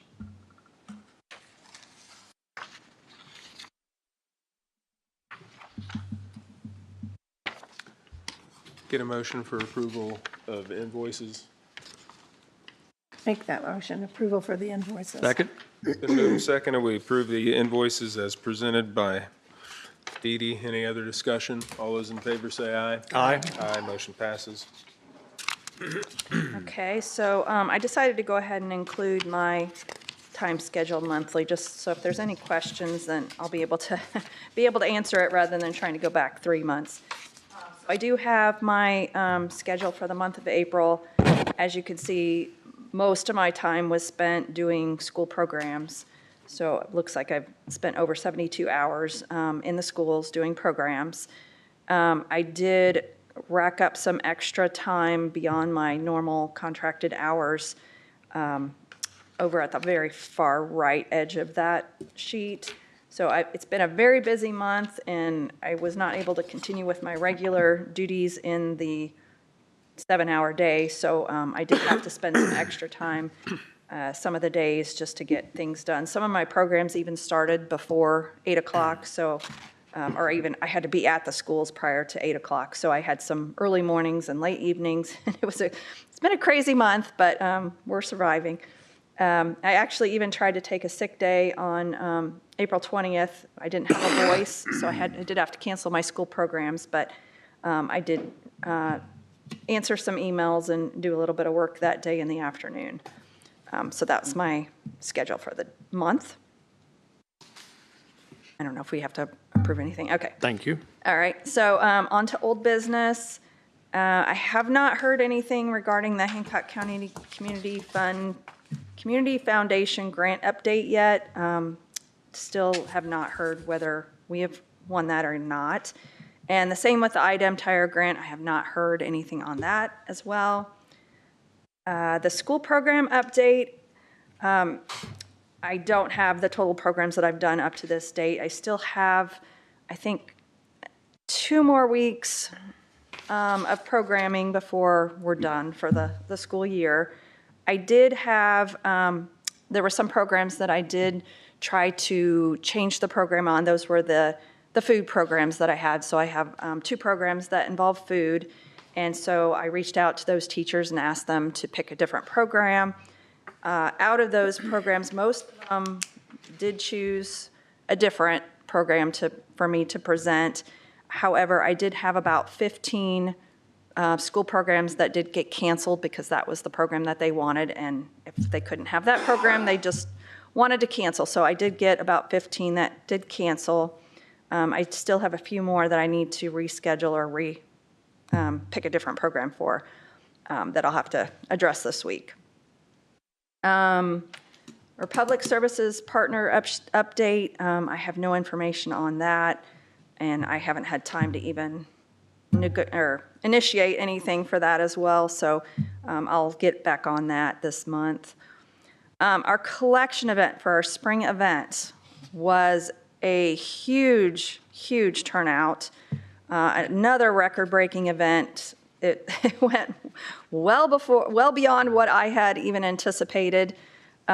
So in your packet, I have this year's events, the information that I have so far. And then I also included last year's spring event just so you could kind of compare totals. So last spring, we had 408 participants at that event, 408 cars that came through our event. This year, we had 995 participants. So we more than doubled our participation this spring. It was very, very good. So a lot of that was due to the Greenfield Banking Company providing the shred truck. So they advertised the event to all of their customer base. So we had a huge increase in the number of people that had document shredding, but all of our stations, all of our vendors, all those numbers went up. Our hazardous waste, we had 166 last spring. This spring, we had 240. So everything across the board went up, including our expenses for the event. So I don't have all those bills in yet, but they're still trickling in, so I'm sure we'll get more of those this week. But we did, we had 2 police officers that were directing traffic at both the entrance and the exit to Park Chapel, and the traffic still managed to back up all the way to Highway 9. And they finally closed the roundabout heading east to Mackenzie Road, which really helped because it forced people to go around the block and come in from the east. So that kind of helped open up that roundabout and relieved our traffic issues at 9. So I wasn't able to actually visibly see all those issues that we were creating, but I just heard about them. We had residents that were waiting in the parking lot for over an hour to get through. I had more volunteers this time than I did last year, and average wait time, I think, was about 45 minutes to an hour from what I kind of polled. So we did have a very good response. Overall, it went really well. I don't really have any major issues that happened at the event, but we just had a really good turnout, a really good response. So I was going to print or create a slideshow so you could see some of the pictures, but I didn't get that done. So maybe next month I'll be able to provide some slideshows of all the traffic that we had. So, but it was very good. On to new business. So it was requested last month that we consider hiring a board attorney for our solid waste district board. I did proceed with getting a few quotes on that. However, I had a meeting with Mr. Spalding, and he suggested that we do an official RFP process for that. So I guess do we need to work with Scott to take the scope that we talked about too from our meeting the other day to make sure the scope is listed in there, what's desired for that legal counsel that would come here, and then to publish that. Has he received a copy of that scope, or? He hasn't. I was going to talk to him. We have another engagement today after this meeting with Scott Williams from Bldg, but it was all about today to say, hey, here's what we have, and let's turn this into an RFP for legal counsel for solid waste. Okay, perfect.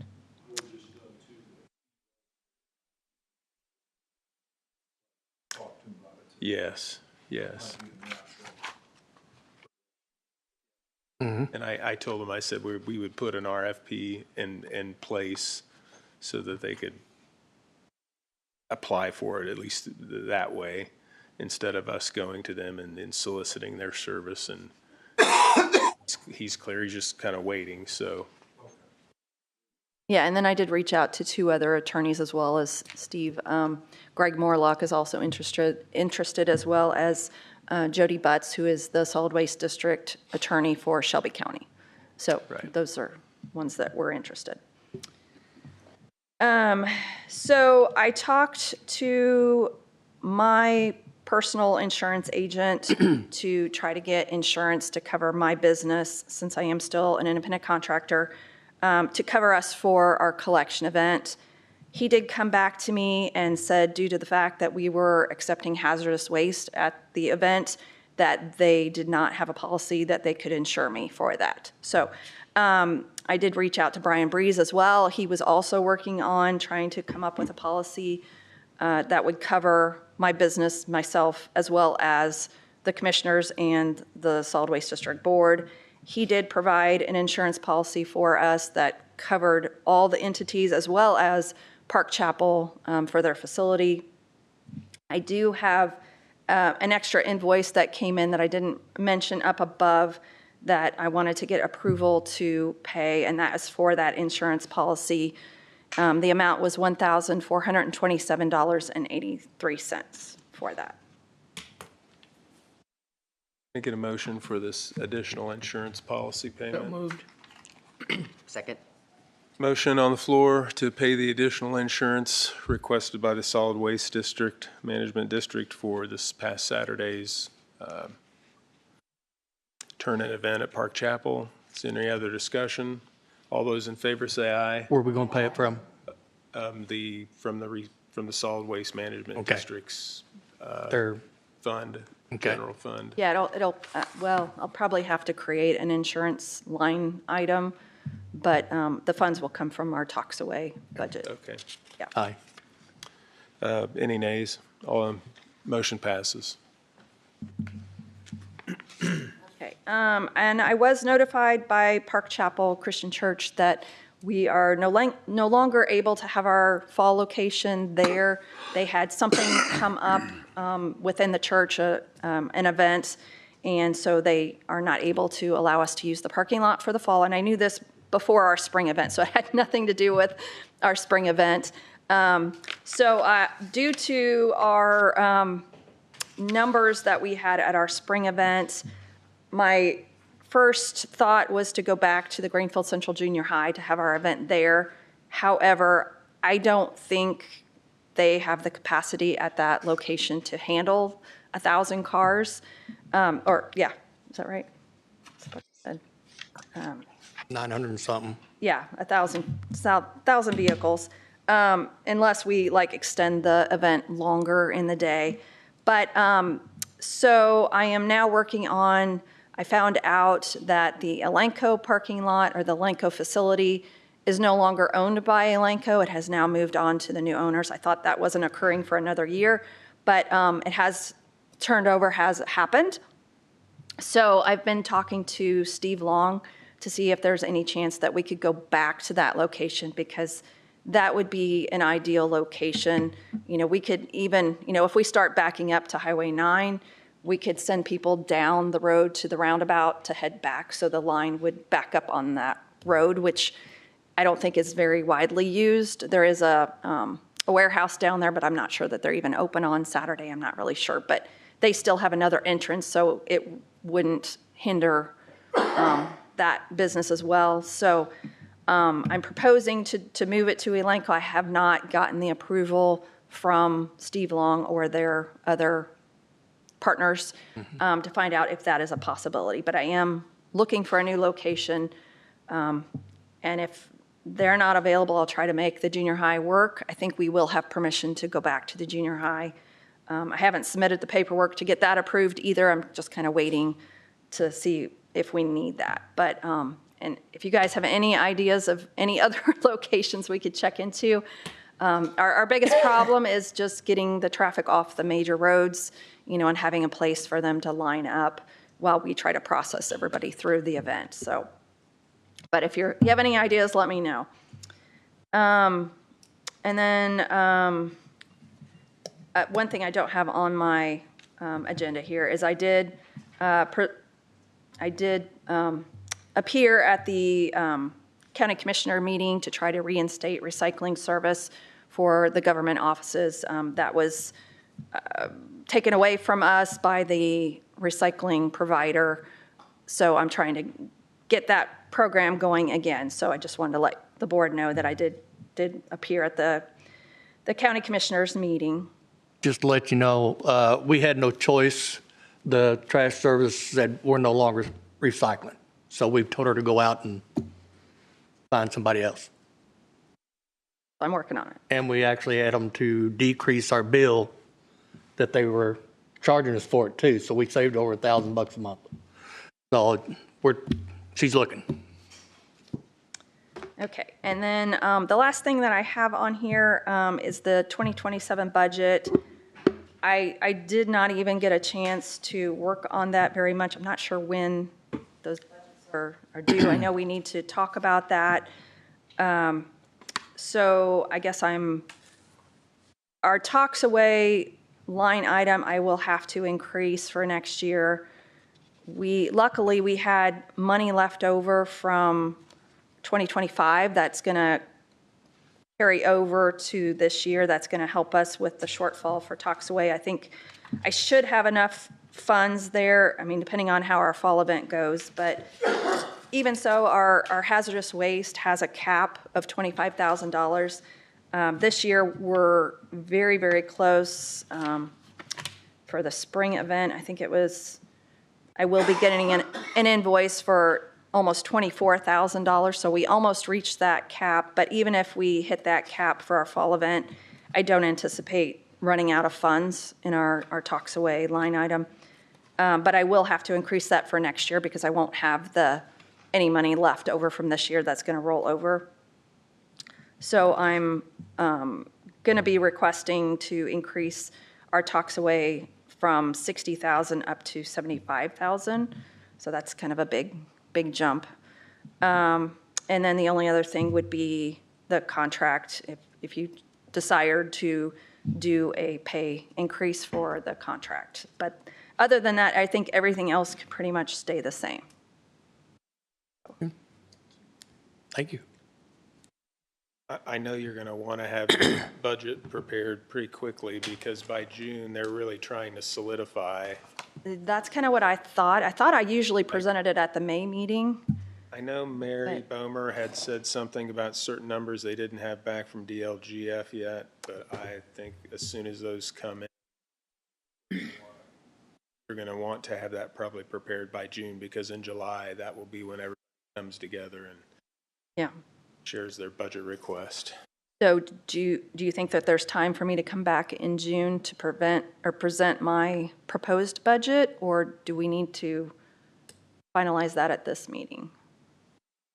We're meeting early in June, so June 2nd, right? I think Should be. I think we ought to be okay for you to have it in June. Okay, well then I'll If there's present. any revisions that we would request or additions, we have those well ahead of the time you would need. Okay, all right. Then I guess that is all I have, unless anybody else has anything else to add. Now, that was a good event that you did on Saturday, so a little backstory to that. I was the last car in the whole queue to get in there. Went around the block, carried a hefty amount of TVs, hazmat, shredding, batteries, and that site worked out really, really well. Volunteers did a great job. They directed you where you needed to go. And I'd probably waited maybe 20 minutes in the line in total, just to get through. The biggest inconvenience was coming down Apple and realizing the roundabout was closed and having to come, to Blue Road to come back again, but totally understand. Don't know if that's just a one-off for the amount of people that came, because it sounds like it did double in size. And if that's a sign of things to come or could be what, but I know you were talking about sites. I'm not sure if Alanco's that site and it works great. I don't know where else. It was just had a perfect layout at Park Chapel Church with their lots to do what you needed to do. Yeah, it did work out really well. We had traffic snaking through the parking lot, using every little inch we could possibly use. But we have to leave our corners kind of wide because we do get some trailers that come in there, so we can't, do a hairpin turn, but, we have soft turns. But yeah, it did work out very well. I was very pleased. Thank you. Any other business for the board? Seeing none, Motion I'll to adjourn. entertain a motion to adjourn. Second. This been moved second. We adjourn. All those in favor say aye. Aye. Aye. Aye. Motion passes. We're adjourned. Thank you. Need a break? Do you want to catch Chad? Yes.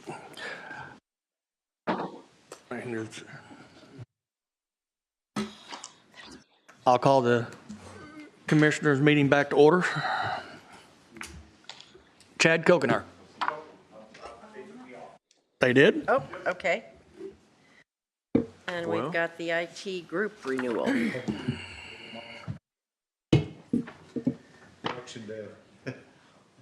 He's not having to worry about it. I don't see Bernie's name on here. It is right here. No, I'm talking on here. Oh. What are you looking at? It's hectic. It'd be right here. It's just renewal. Just a renewal? Right here. Yeah, down here on the bottom. Nelson Alarm. We already did that one, didn't we? And then ratified the sheriff. Ratified 3 and times. then disbursement and IT. It's not just merely ratified, it's DC. most sincerely ratified. DC Group. Right. And that's for burning? It's just a renewal. Yep. So I would make a motion that we approve the proposal for service for DC Group for IT, quote number 000-62700 in the amount of $600. And it looks like it's just an annual. Annual fee. Okay, second. We have a motion on the floor to renew the proposal for services for IT and approve quote number 62700 in the amount of $600 annually. Any further discussion? All those in favor, say aye. Aye. Those same sign, motion carries. And that's it.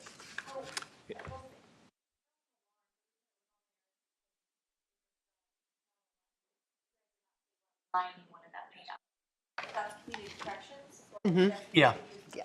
Yeah. I would. I would too. Yes.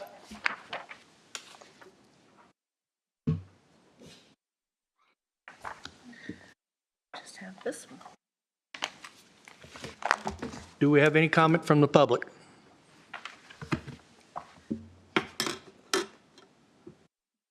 Only one thing left. Adjourn. There's no public out there.